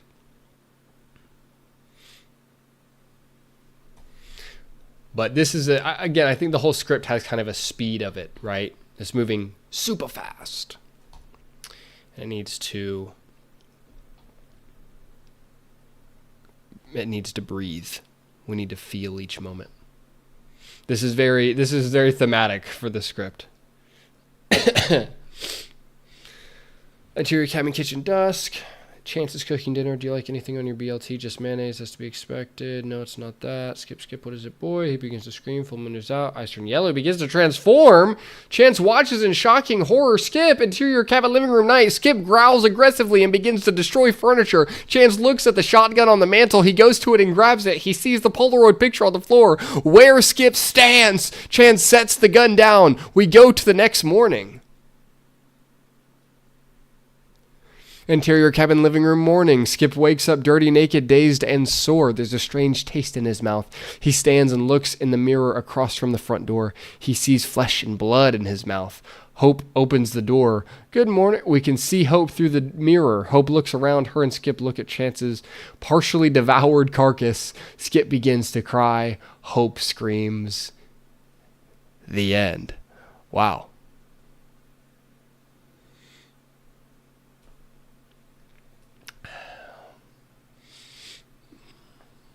Where Skip coming in? I am going to be honest. I was not expecting Where Skip.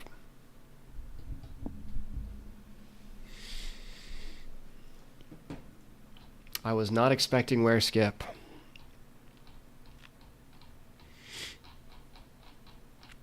All right. Let's see what else we got in the old email here.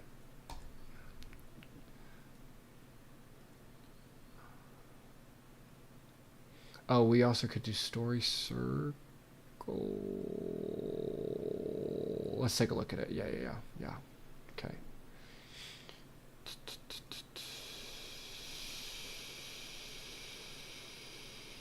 $20,000 Road. What a screenplay. Okay.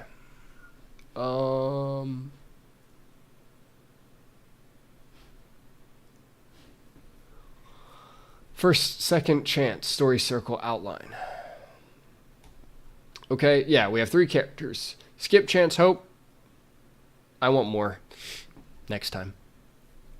I would love for everybody to shoot for 6 characters. Let's do 6, man. 6 is like such a great, 4 key characters and a couple side characters. Let's hit this outline. Character status quo. Skip has random emotional outbursts. Skip lives with Hope. Chance and Skip are estranged, okay?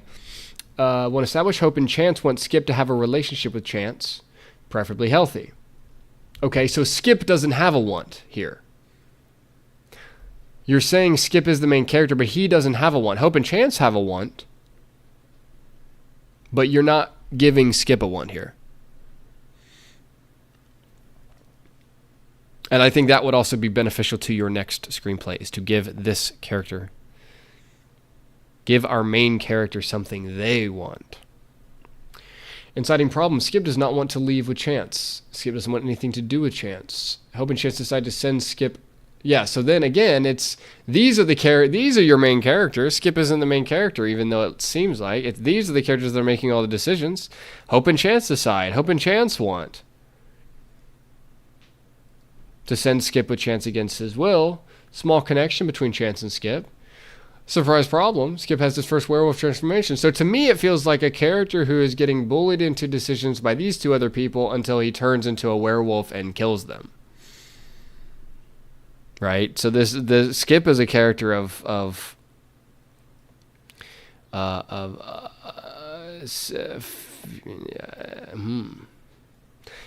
yeah, it's the, well, I guess you set it up with your anger. That's what you set it up in the very beginning. This is your, you meant this to be your initial setup for the werewolf thing.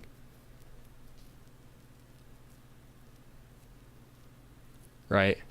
So, interesting. Yeah. So it's, you know, I think it would be very, for your next story, make your main character the biggest decision maker. It would be interesting to see what that would look like. Climactic choice. Chance is okay. So Chance is also making the climactic choice because Chance decides not to shoot him. Well, then Skip also kills him and eats him. So that is kind of a climactic choice for sure. But it is interesting. You do mention this one. Chance is still the main character essentially in the story.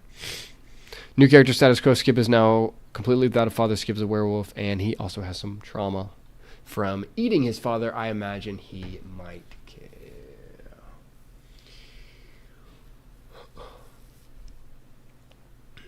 All right.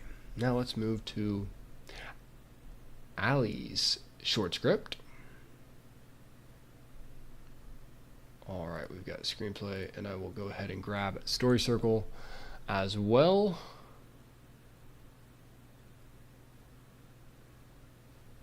And then what else was sent? Wormy Spoons reattached me new copy of Yellow Condors. Wormy, did you get this to 6 pages? Let's see. Wait a minute. This is still in a weird format. What format are you using for this? Listed below. What is this screenplay? Yellow Condors. Most of these artists died of a young heroin overdose. Okay, we're definitely reading this for sure, but we're gonna read Allie's first. Blood, Sweat, and Tears screenplay version 1. Okay, and it's 6 pages as requested. Thank you for following instruction.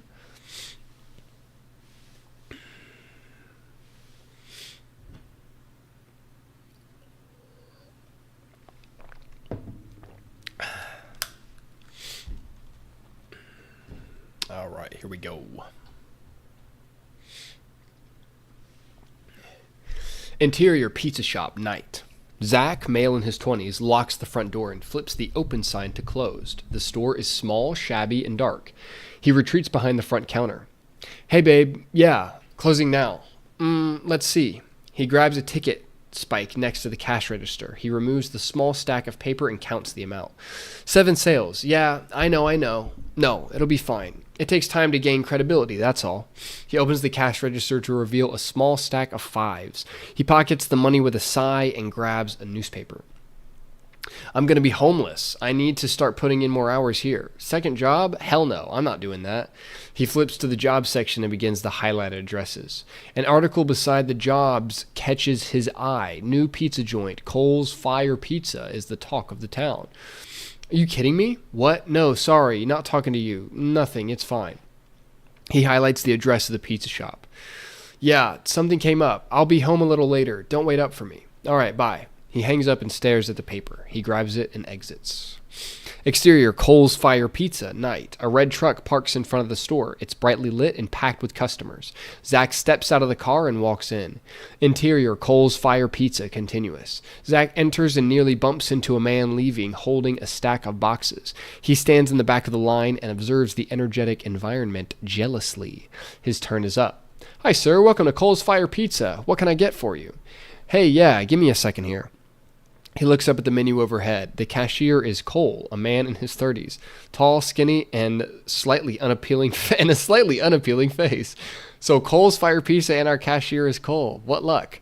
This your first time here? Yeah, what do you recommend? Glad you asked. Our most popular is the Oven Roasted Meat Lover's Specialty Pizza. It's a new recipe that I made from scratch. And now that I perfected it, I can't stop selling it. Oh, so this guy does it all.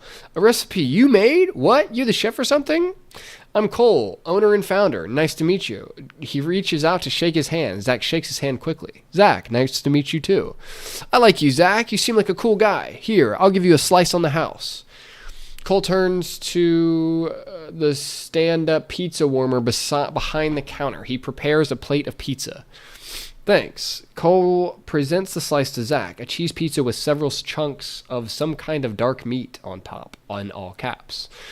Please help yourself. Go on. Zach gives it a hesitant look at first, then takes a bite. He can't prevent his face from lighting up at the taste. Ah, you like it, don't you? Yeah, it's not too bad. What's on it? What kind of meat is that? Ah, can't tell you the secret recipe. Sorry. Oh, come on. What's the secret to your success? How do you do it? Honestly, dedication and love for my craft got me this far. I pour blood, sweat, and tears into every pizza I make. Zach smiles dryly. Yeah, right on. Well, thanks for the food. Appreciate it. See you. He turns and leaves. Cole stares at it after him with an odd smile. Interior truck, midnight. Zach slouches in the driver's seat of his truck. He peers through the windshield to look at the restaurant. It's now closed.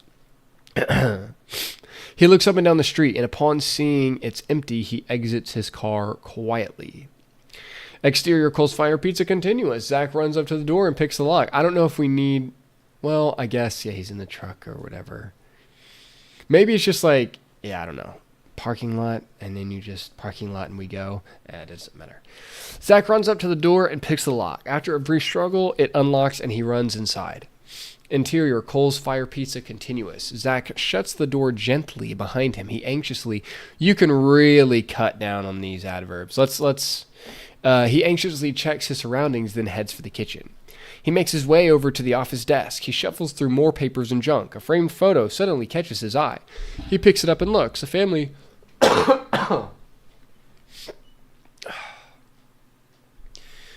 photo of Cole, his wife, and child. Zach sighs, reconsiders his actions for a moment, but then puts the photo down and keeps searching. Upon finding a key with the label walk-in on it, he turns to the kitchen. Okay, so this has two characters.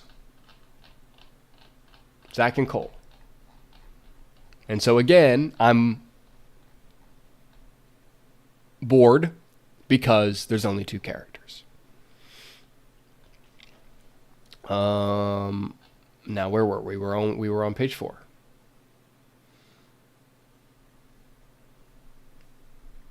Interior kitchen continuous. Zach scans the kitchen. It appears normal, featuring a make line cutting station, pizza warmer, and oven. He rummages through the shelves and makes his way over to the walk-in. The door is padlocked. He uses the key, hits the light switch, and opens the door. Interior walk-in continuous. Zach enters slowly. The light bulb flickers, struggling to grow brighter.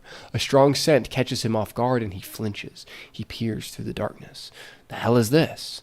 Through the fog, he can make out a large shape hanging from the ceiling. He inches closer. He jumps in horror as he realizes what he's staring at. A bloody corpse hanging from a meat hook.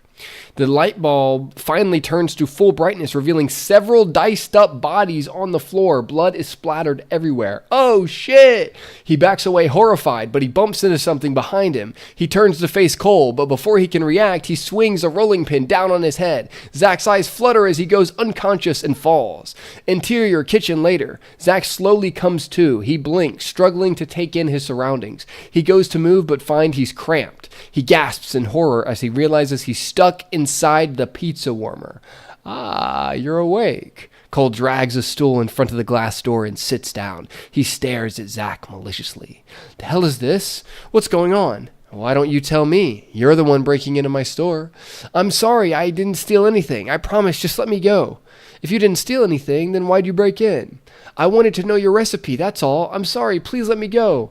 Why would you come look for answers? I already told you what my secret is. What are you saying? You know exactly what I'm saying. You saw the walk-in. You really enjoyed that meat lover's pizza, didn't you? Zach's face twists in horror as he realizes what he's done. Like I said, I pour blood, sweat, and tears into every pizza I make. Cole stands and turns the warmer on. The orange lamps inside begin to glow as hot air pours inward. Zach begins to. Zach freaks out. No, please don't. Let me out. Cole walks away, leaving Zach alone, trapped in the glowing pizza warmer. His screams are muffled through the metal box. Interior, Cole's Fire Pizza afternoon. A family of 4 walks into the store. Switching vibes here. 2 kids cheerfully cheer playfully at the sight and smell of pizza. Father walks up to the counter. Hey there, what can I get for you? I've heard this oven-roasted meat lover's pizza is to die for. Let me try one of those. You've got it. I have one freshly made. He grabs a box of the warmer out of the warmer and places it on the counter. Father grabs a slice and takes a huge bite. Wow, this is really good. The rumors are true. How do you do it? Oh, you know, I pour blood, sweat, and tears into every pizza I make. Okay, I know I called you boring at a critical point in the beginning, and then it like literally turned up right after that, which is hilarious. But I like your ending a lot. This is fun. Yeah, this is a good one. I still love more characters, right? And, you know, hey, we got a couple people right at the end. We got Father. Father doesn't get a name, but he is here. Family of 4 walks in, 2 kids cheer, Father walks up. Wife is just, she's totally forgotten, you know, forget about her. But yeah, I like it.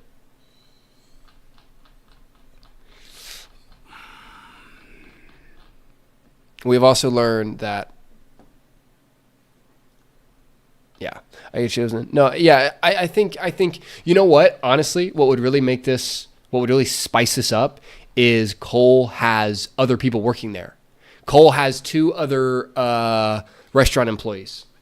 Like, literally, I would do that, and then that would help, like, a lot.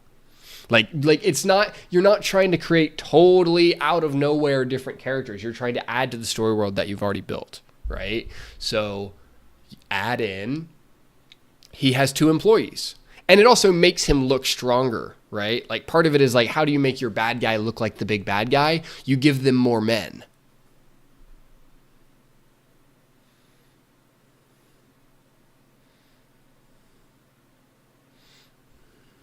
Oh, okay, she says in the Discord.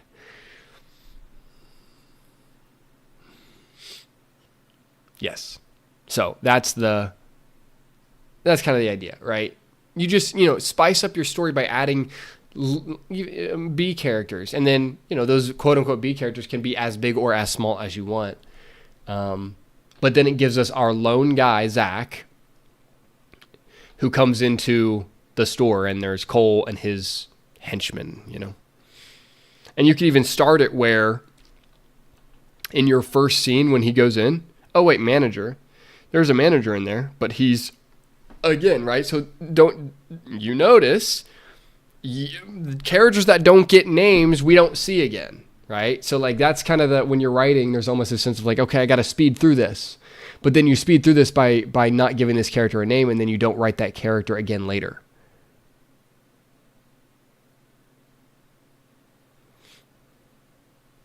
You know, so when you give manager a name, or you make multiple employees. Oh, his name before he was Cole. Oh, okay.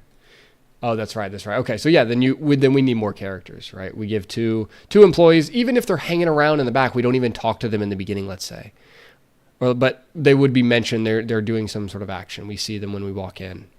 You know, one employee says hello to Zach as he's walking up to the counter, and then there's another one mopping in the background, and then boom, then we set them up, and then we come to when he wakes up. Here, then you just have those 2 characters standing by Cole, and that would definitely spice it a little bit.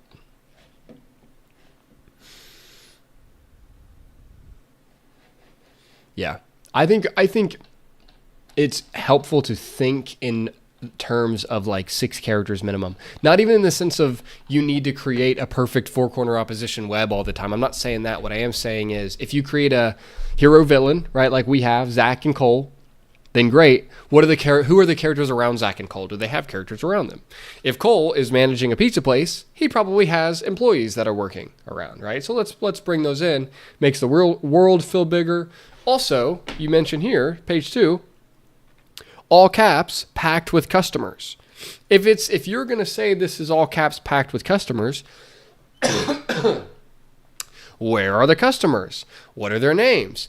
Are they somehow involved in what's going on before or when Zach is coming in and kind of having this conversation? And if you watch Hollywood films, You read Hollywood screenplays and you watch Hollywood films, you will see how much they utilize quote unquote background or side characters, right? Pay attention next time you're watching a movie.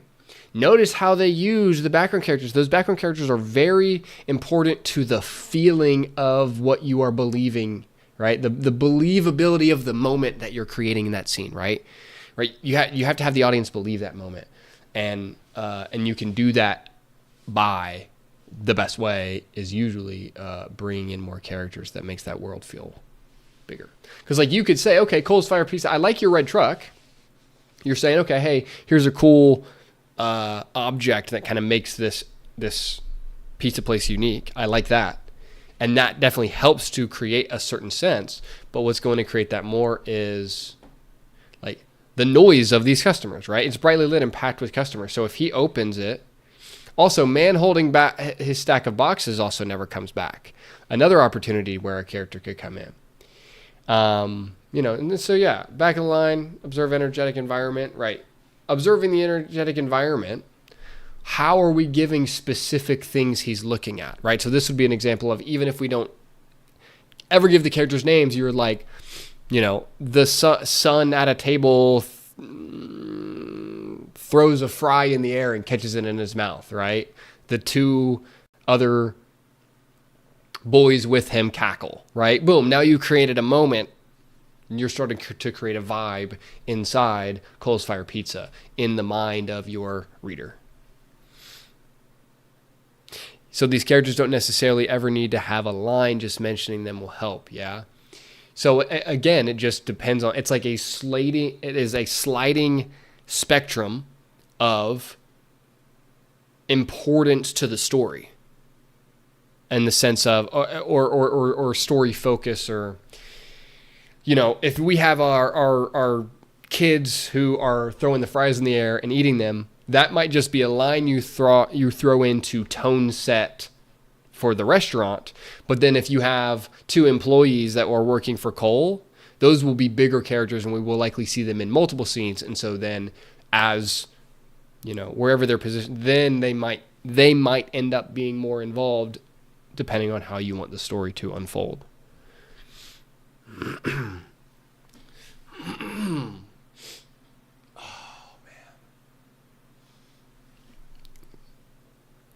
So this is fun. I know I'm kind of bashing you a little bit or giving you some feedback here, but I really like this. This was a great read. Blood, Sweat, and Tears by Allison.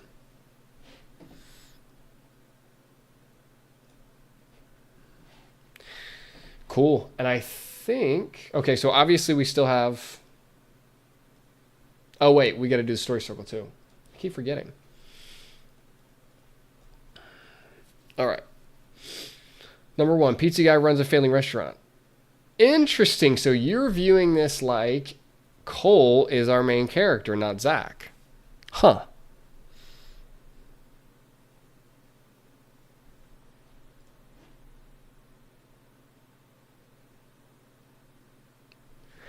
He needs to bring in more customers. A new local restaurant is threatening his business. He goes to the restaurant to study their success. He breaks into the restaurant at night. He discovers the bodies to walk in. Oh, wait, no. I'm wrong. I forgot that they're both running pizza places. They're both running pizza places, which again would help me if you wrote Zach here. Runs a failing restaurant. Zach needs to bring in more customers. Cole's restaurant is threatening his business. Zach goes to Cole's restaurant to study his success. Zach breaks into the restaurant at night. He discovers dead bodies in the walk-in. He abandons the mission and tries to flee, but he is caught by the store owner and killed before he can run.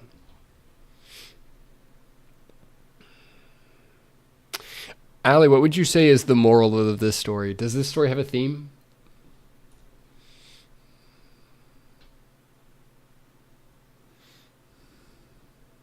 I linked to Google Doc if you want to type stuff in. Yeah, LMAO, I was thinking about it. I'm not sure, she says.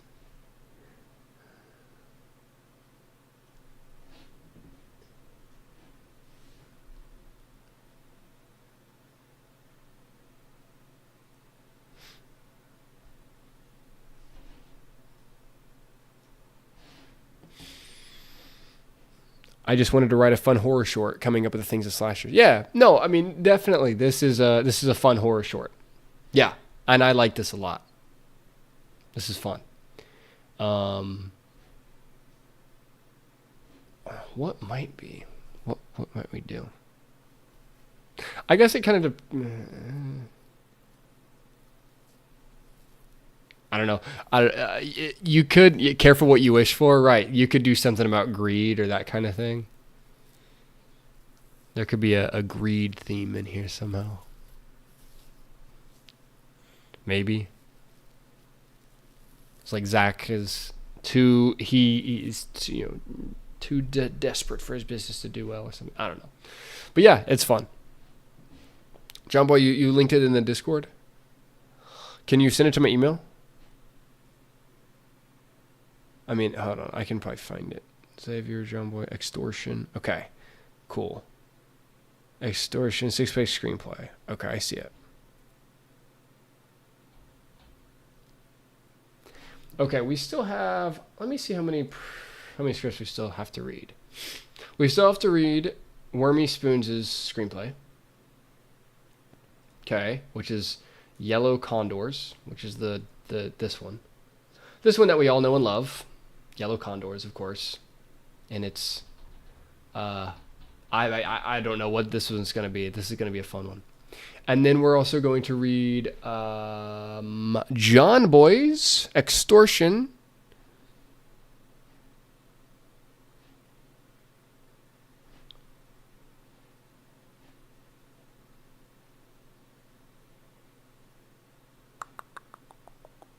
Ali says Zach deserves his ending because he tried to sneak in anyway. Yeah, so he makes the choice to sneak in, and so then it's just like, how deeply do you want to get into the why of his choice to sneak in, right? I think that's what it comes down to, right? Curiosity kills the cat, as Raynal says in the YouTube live.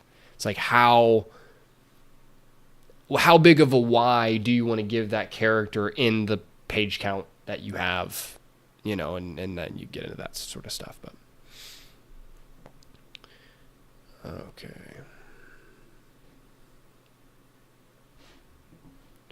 No. Oh wait, no, we're good. Okay.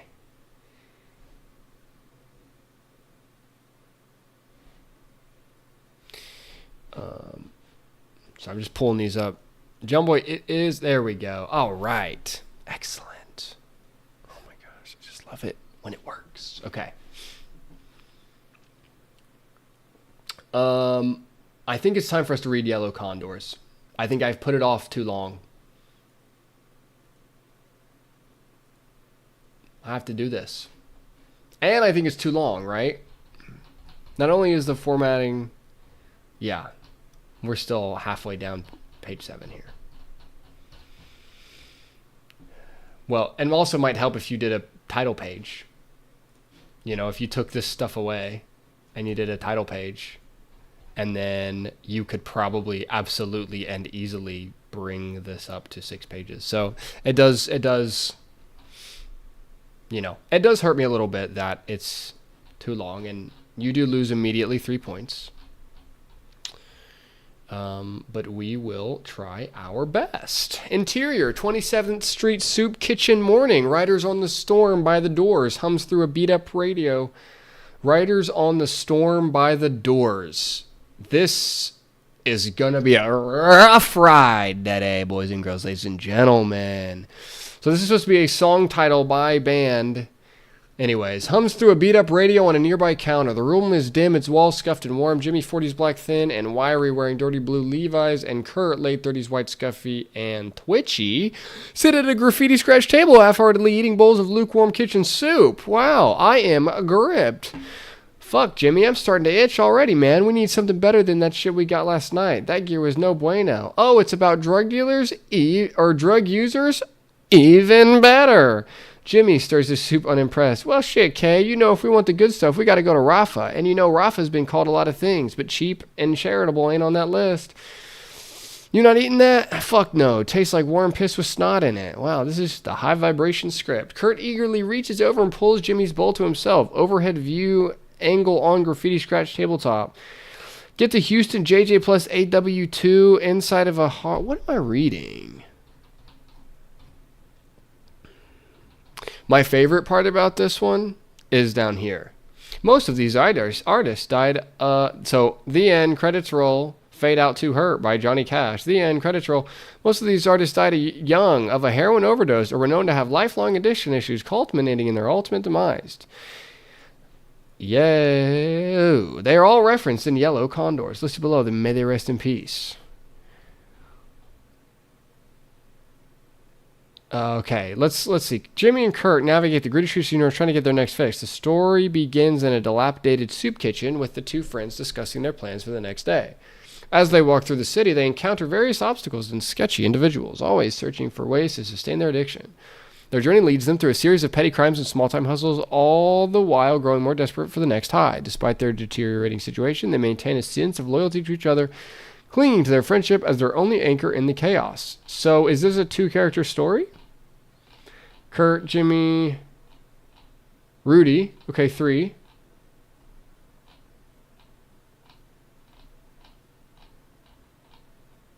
Kurt, Jimmy, Kurt, Jimmy. Jimmy, Jimmy. Kurt, Jimmy. Jimmy, Jimmy, Kurt, Jimmy. This is a two-character story. Yeah. I think I'm sorry. That's just about as much as I could do, honestly, on that one. I think I tried. I really gave it the old college try. But I don't know if that one was for me. I'm going to get some water, and then we're going to keep the reading going.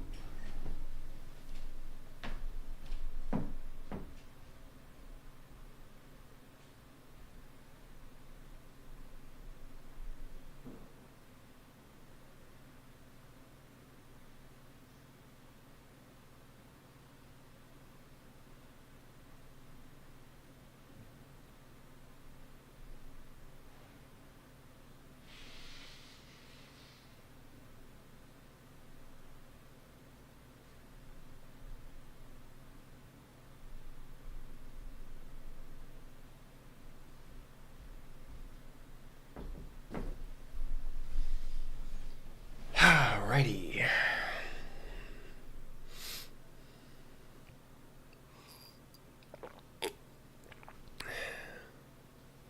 Sorry, Wormy Spoon says. Here's what I would say. I think you can write a story with more than 2 characters. There are free script format softwares that you can use for free, online for free. Or you can spend the $100 for Final Draft, or whatever you would like to do. But like, I think you can put it in the. I'm not as concerned about like the content. Like, it's fine that they're using drugs and stuff. For me, here's what I'll say. For me, it's tough when our characters are both when the subject matter sucks. And I'm not interested in it. It's just going to be like junkies being junkies. Plus, it isn't written well. Like, that's when it gets tough. That's when it's like, this is an absolute slog to read, So, but that, that's okay. But definitely use script format, have more characters. You can write a story like that, but like, make it fun to read for sure. And also give us a villain. Don't just give us 2 characters that are battling off each other. Like, give us some sort of real opposing force. And in a 6-page story, we don't need it to be a series of petty crimes. Give us one, right? We got 6 pages. It can't be a series of petty crimes. It's one thing that we're doing. So give me the one guy they try to shake down at the whatever, at the bakery, at the corner store, at the whatever, to get a fix. And then how does that guy fight against them? Boom. Now we have our 2 kind of our buddy characters and an antagonist. Okay, well that's better. Heroin is the villain. Okay, well it's just like, but it. Okay. All right, let's read Extortion by John Boy. Last script of John Boy's was very good. So Let's see on his sophomore submission. What do we got? Exterior, red telephone box, quiet suburban street day. A cream Triumph Stag pulls up. It's an immaculate classic driven by a man. He climbs out, head down, all in black, and a baseball cap shields his face. He enters the phone box. Interior, red telephone box, continuous. A gloved hand lifts the receiver. A finger pushes 999. Emergency services. Which service do you require? Police. Interior, glazed room, off main office, police HQ the next day. Close on Superintendent Baker, 50, sits staring at a mobile phone. The only thing on the desk in front of him. 1 minute. You all ready? Wide angle, DI, Jackie Chambers, and DS Jones stand. Armed response units on standby, sir. Abdul's on the call trace. He's the best on the force, sir. A large wall clock ticks to 9:15. The phone vibrates. Hello, Superintendent Baker. I left you a message yesterday. Interior, police operator switchboard day flashback. Complex monitors surround an operator with a mic headset. Police emergency? By 9:15 tomorrow morning, have £5 million ready to transfer. What's your emergency, sir? I'll contact Superintendent Terrence Baker at 9:15 a.m. tomorrow. Failure to comply will result in the unnecessary death of a child. The call ends with a clunk. Interior, glazed room, off main office, police HQ, continuous. Don't continuous me. It's time. Have you got my money? Your money? The CCTV camera covering the phone box. What car was I driving? My wife's. Pulls a little to the left. I put it back, safe and sound. Where was your wife yesterday morning? Your house was so quiet. Out. At Pilates, Holston Village Hall, with her friend Tina. She's very supple. Your wife? Not Tina. Very good. So you broke into my house. So what? Now why don't a woman bursts in, her eyes white with fear? You tell me what all this is about. I'm growing impatient. A girl's missing, abducted from outside her school. Blonde, 4'8", St. Patrick's. All stare at the woman. She nods, confirming, chilled. Sup, Baker gestures to DS Jones to follow her. DS Jones exits. Interior, main office, police station. Stop continuousing me. The woman hands DS Jones a single sheet of paper. Sophie Taylor, 13, seen getting in a stranger's car at 8:50 a.m. St. Patrick's Secondary School. Bring it up and give me the 15-minute vehicular catchment radius. A large wall-mounted monitor flickers and a map appears. Abdul Patel, 30s, taps furiously over two keyboards. His eyes flit between screens of scrawling data. The wall clock ticks. How is he doing this? He's bouncing the call on service over 3 continents. That's impossible. Can you trace the call? No, boss, unless... Give me time. Abdul's on his laptop, urgent, then back to his keyboards. Interior, glazed room, off main office, police HQ. This is my least favorite scene heading of all time. Interior, glazed room, off main office, police headquarters, continuous. No harm will come to her unless £5 million into an account. 7820-2851-5656-2052. Sort code 308921. Where's the girl? She's safe. For now. Transfer it. DS Jones re-enters, urgent, animated. The subtap's mute. Phone traces all over the place. UK, Europe, Africa, Asia. How? D.I. Jones panic shrugs. Bemused. The call is unmuted. Don't waste time trying to trace this call. 5 million into... The girl! 2 minutes. My money, or she dies. The call ends abruptly. Abdul, what's happening? Working on it. We have to pay. We do not cave in to extortion. Trace that call. Sir, we can't risk it. This guy's too smart. He's broken into your home. Funds are ready to transfer. Abdul, I can trace him. 5 minutes. We haven't got... The superintendent's phone rings. A second ring. A third. Yes? My money? We need to know the girl is safe. Interior, main office, police station. Abdul raises and waves his arm. Inspector Chambers is there in a flash, and as a map pin flashes on the wall-mounted monitor, there's our man. Location locked. Armed response units 2 and 3 minutes out. Interior, exterior, police 4x4 armed response unit, same time. Suited up SAS style and armed. 5 men with body cams scream through busy streets. Sirens wailing, engines screaming. Alpha team, 1 minute out. Interior, main office, police station continuous. X-ray team, en route, 2 minutes.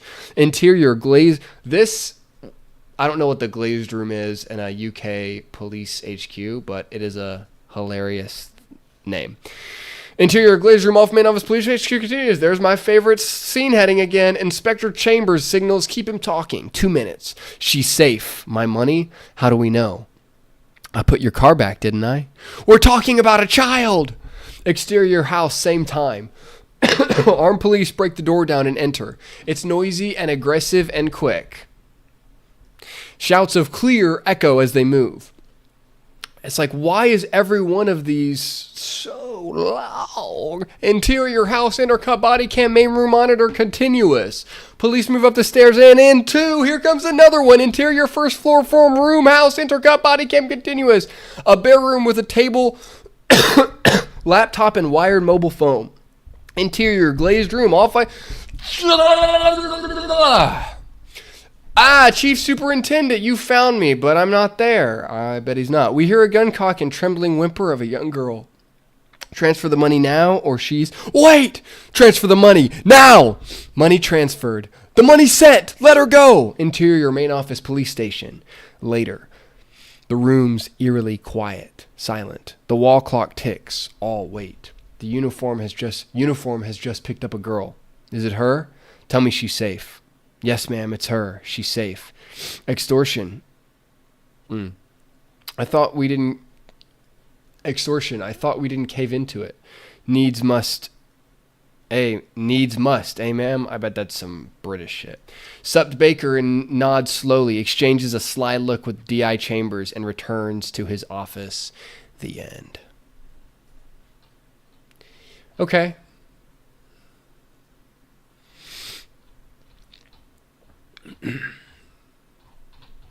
Wait, so what happens at the end? A uniform has just picked up a girl. She's safe. She's safe. Okay, so they get her. So they transfer the money, and they get her back. Okay.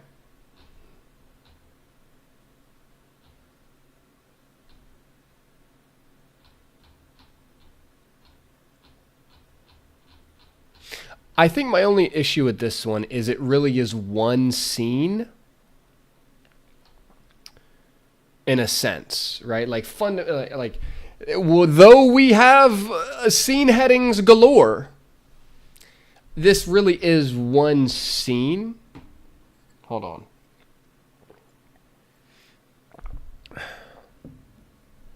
Because, okay, from here, a gloved hand lifts receiver, a finger pushes 999. From this point, we are essentially in continuous, right? We get a little flashback, but that's still in the zone of our continuous. Yeah, so this is one scene. So it kind of plays as one scene. It's not really a character arc because one fundamental decision is made in this scene at the end of the day. And that fundamental decision is made right here by Inspector Chambers. Transfer the money now.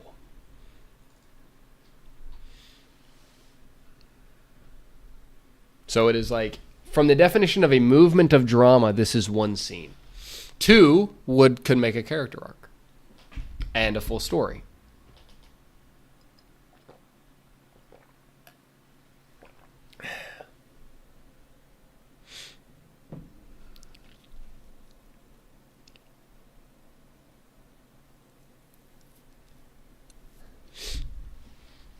So it works as that. Like it works as a single sequence. And then you also had a story circle. Let me grab that. Let's take a quick little gander at that story circle.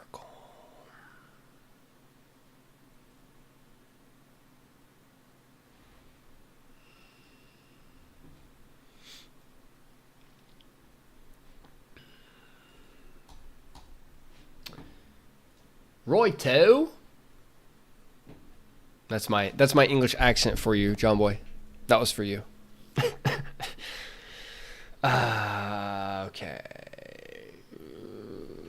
When police superintendent Baker and his team are targeted by an extortionist, they must track his phone and find him before a child is killed. The logline works.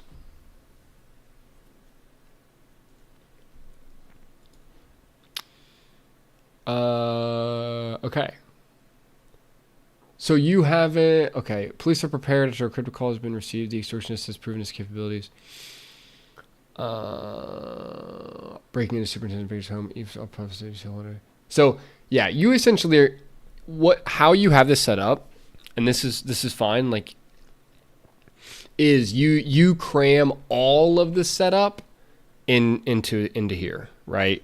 The setup is breaking into the home, and so that if you were making this like an act or like a 10-page or a 15-pager type of story, this the extortionist actually doing the car snatching and everything would be your setup sequence, and then this would be your climax, right? This is essentially what you've written here is a climactic sequence in 6 pages. So police must track extortionist's phone. The young girl is kidnapped and the police face ransom. Good. Pay or don't pay ransom is the choice. Yes. Absolutely. Pay or don't pay ransom. If we pay the ransom, what does it say about extortion? But we get the girl if we don't pay, or if we, yeah. Phone tracked, which is great.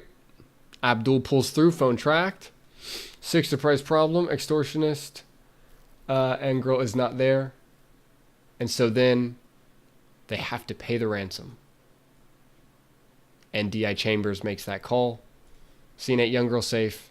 Superintendent Baker unimpressed with the D.I. Chambers. Now, how you could make this spicy if you desired is that we make the pivotal choice here, pay ransom, right? Now, if this was a philosophical exercise only and we were discussing the philosophical and political ramifications of giving into an extortionist, the police giving into an extortionist this way, you might have varying opinions on paying this ransom. Now, your new character status quo is that the young girl is safe. Now, if she was not safe and the extortionist double crosses the police and she ends up dying, or whatever, he kidnaps her and takes her with him, well, now different consequences have come to pass based upon this choice. And so your beat 8, the change in your story, is worth not overlooking, because it is kind of showing the consequences of this decision and how you as the writer want to frame the consequences of the decision, right? You get to make that choice as the writer of the story. So when the police pay this ransom, and this version, the young girl is safe, which really makes you think, okay, they made the right call. They paid the ransom and she's safe and it's just money. And, it's printed by the bankers infinitely, so who cares? Young girl safe, all good. Or you could say extortionist double crosses them, boom, boom. And then Superintendent Baker is not just unimpressed with D.I. Chambers, he is furious with him. And then that would send you into another act or another episode or whatever you wanted to do.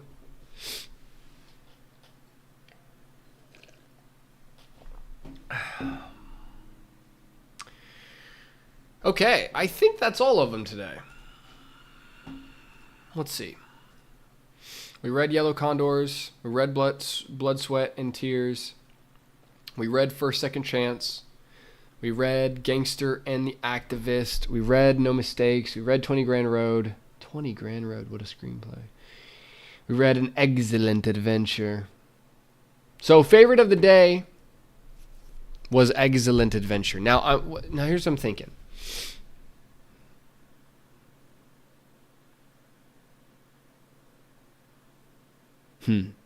What do we want to do for next stream? Because we could go back to us all doing a story together. Or we could do another short scripts like this. Because, like, here's the thing. If I'm going to read a lot of scripts that are long, here's the thing. I will not read long scripts that I don't have any previous handle on helping with the story. Because then it's just like 30 pages of hell. But we can either do another one where it's like a 20-pager or so, and we kind of build the story together on stream, or we could do more of these. Let's do another 6-pagers, and I could give some sort of like big picture prompt. Let's see. Yeah, let's do that. Here's what we're going to do.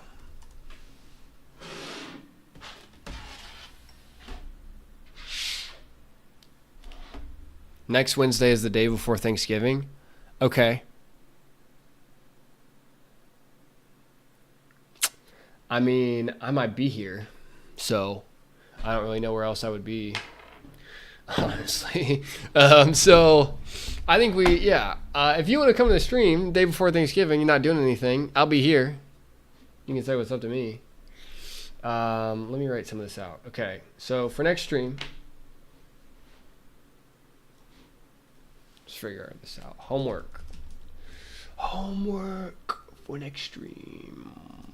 You suck. Stop.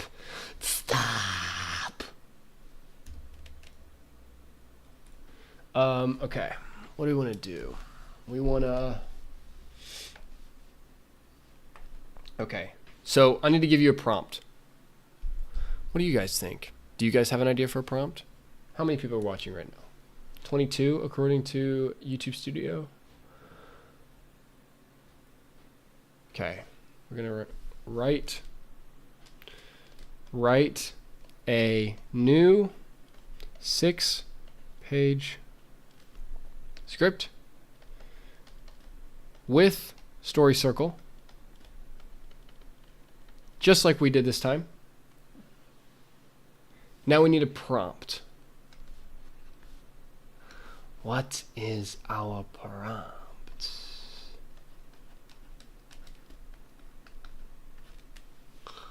What colors could we do? Let's go with that one. Ali says, I've been itching to write a fight scene, something action-y. Okay, yes. So this will be your prompt. Your story must include one fight scene.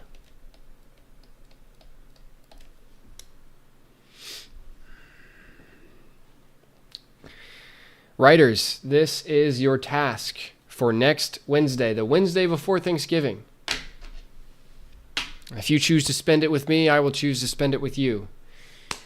Write a new 6-page script according to a story circle. Also, yes. So write a new 6-page script according to a story circle. Better freaking be 6 pages. I'm going to be mad. I'm going to deduct 3 points like today. And then your one rule is it must include one fight scene. Now also, 2 rules.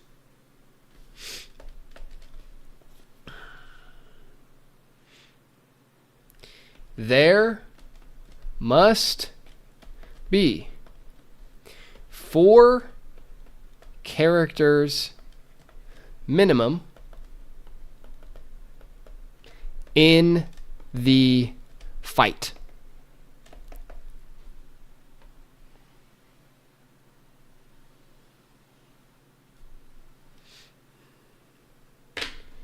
You can write more than that for the story or whatever.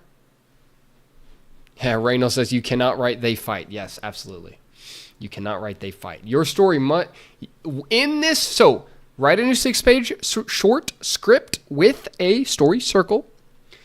Must include a fight scene. And in that fight scene, there must be 4 characters minimum involved in the fight. I'm not saying 4 characters for the whole story. There must be 4 characters minimum in the fight.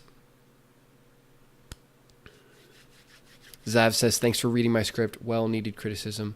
Awesome. Thank you so much for submitting. I hope you submit again. Thank you to everybody who submitted this week. This was awesome. We had a ton of scripts to read.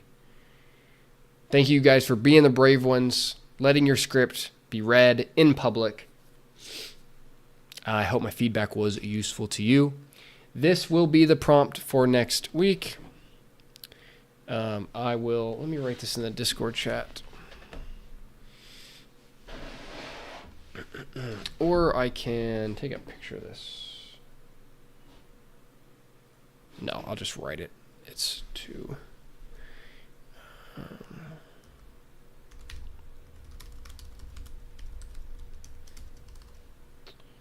write a new 6-page short script and story circle.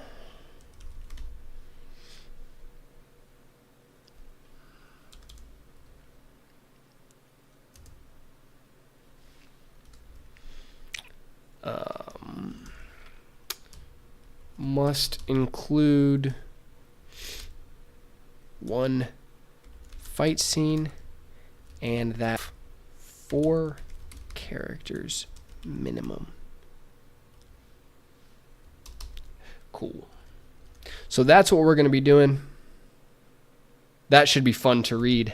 That actually sounds... Those are going to be fun.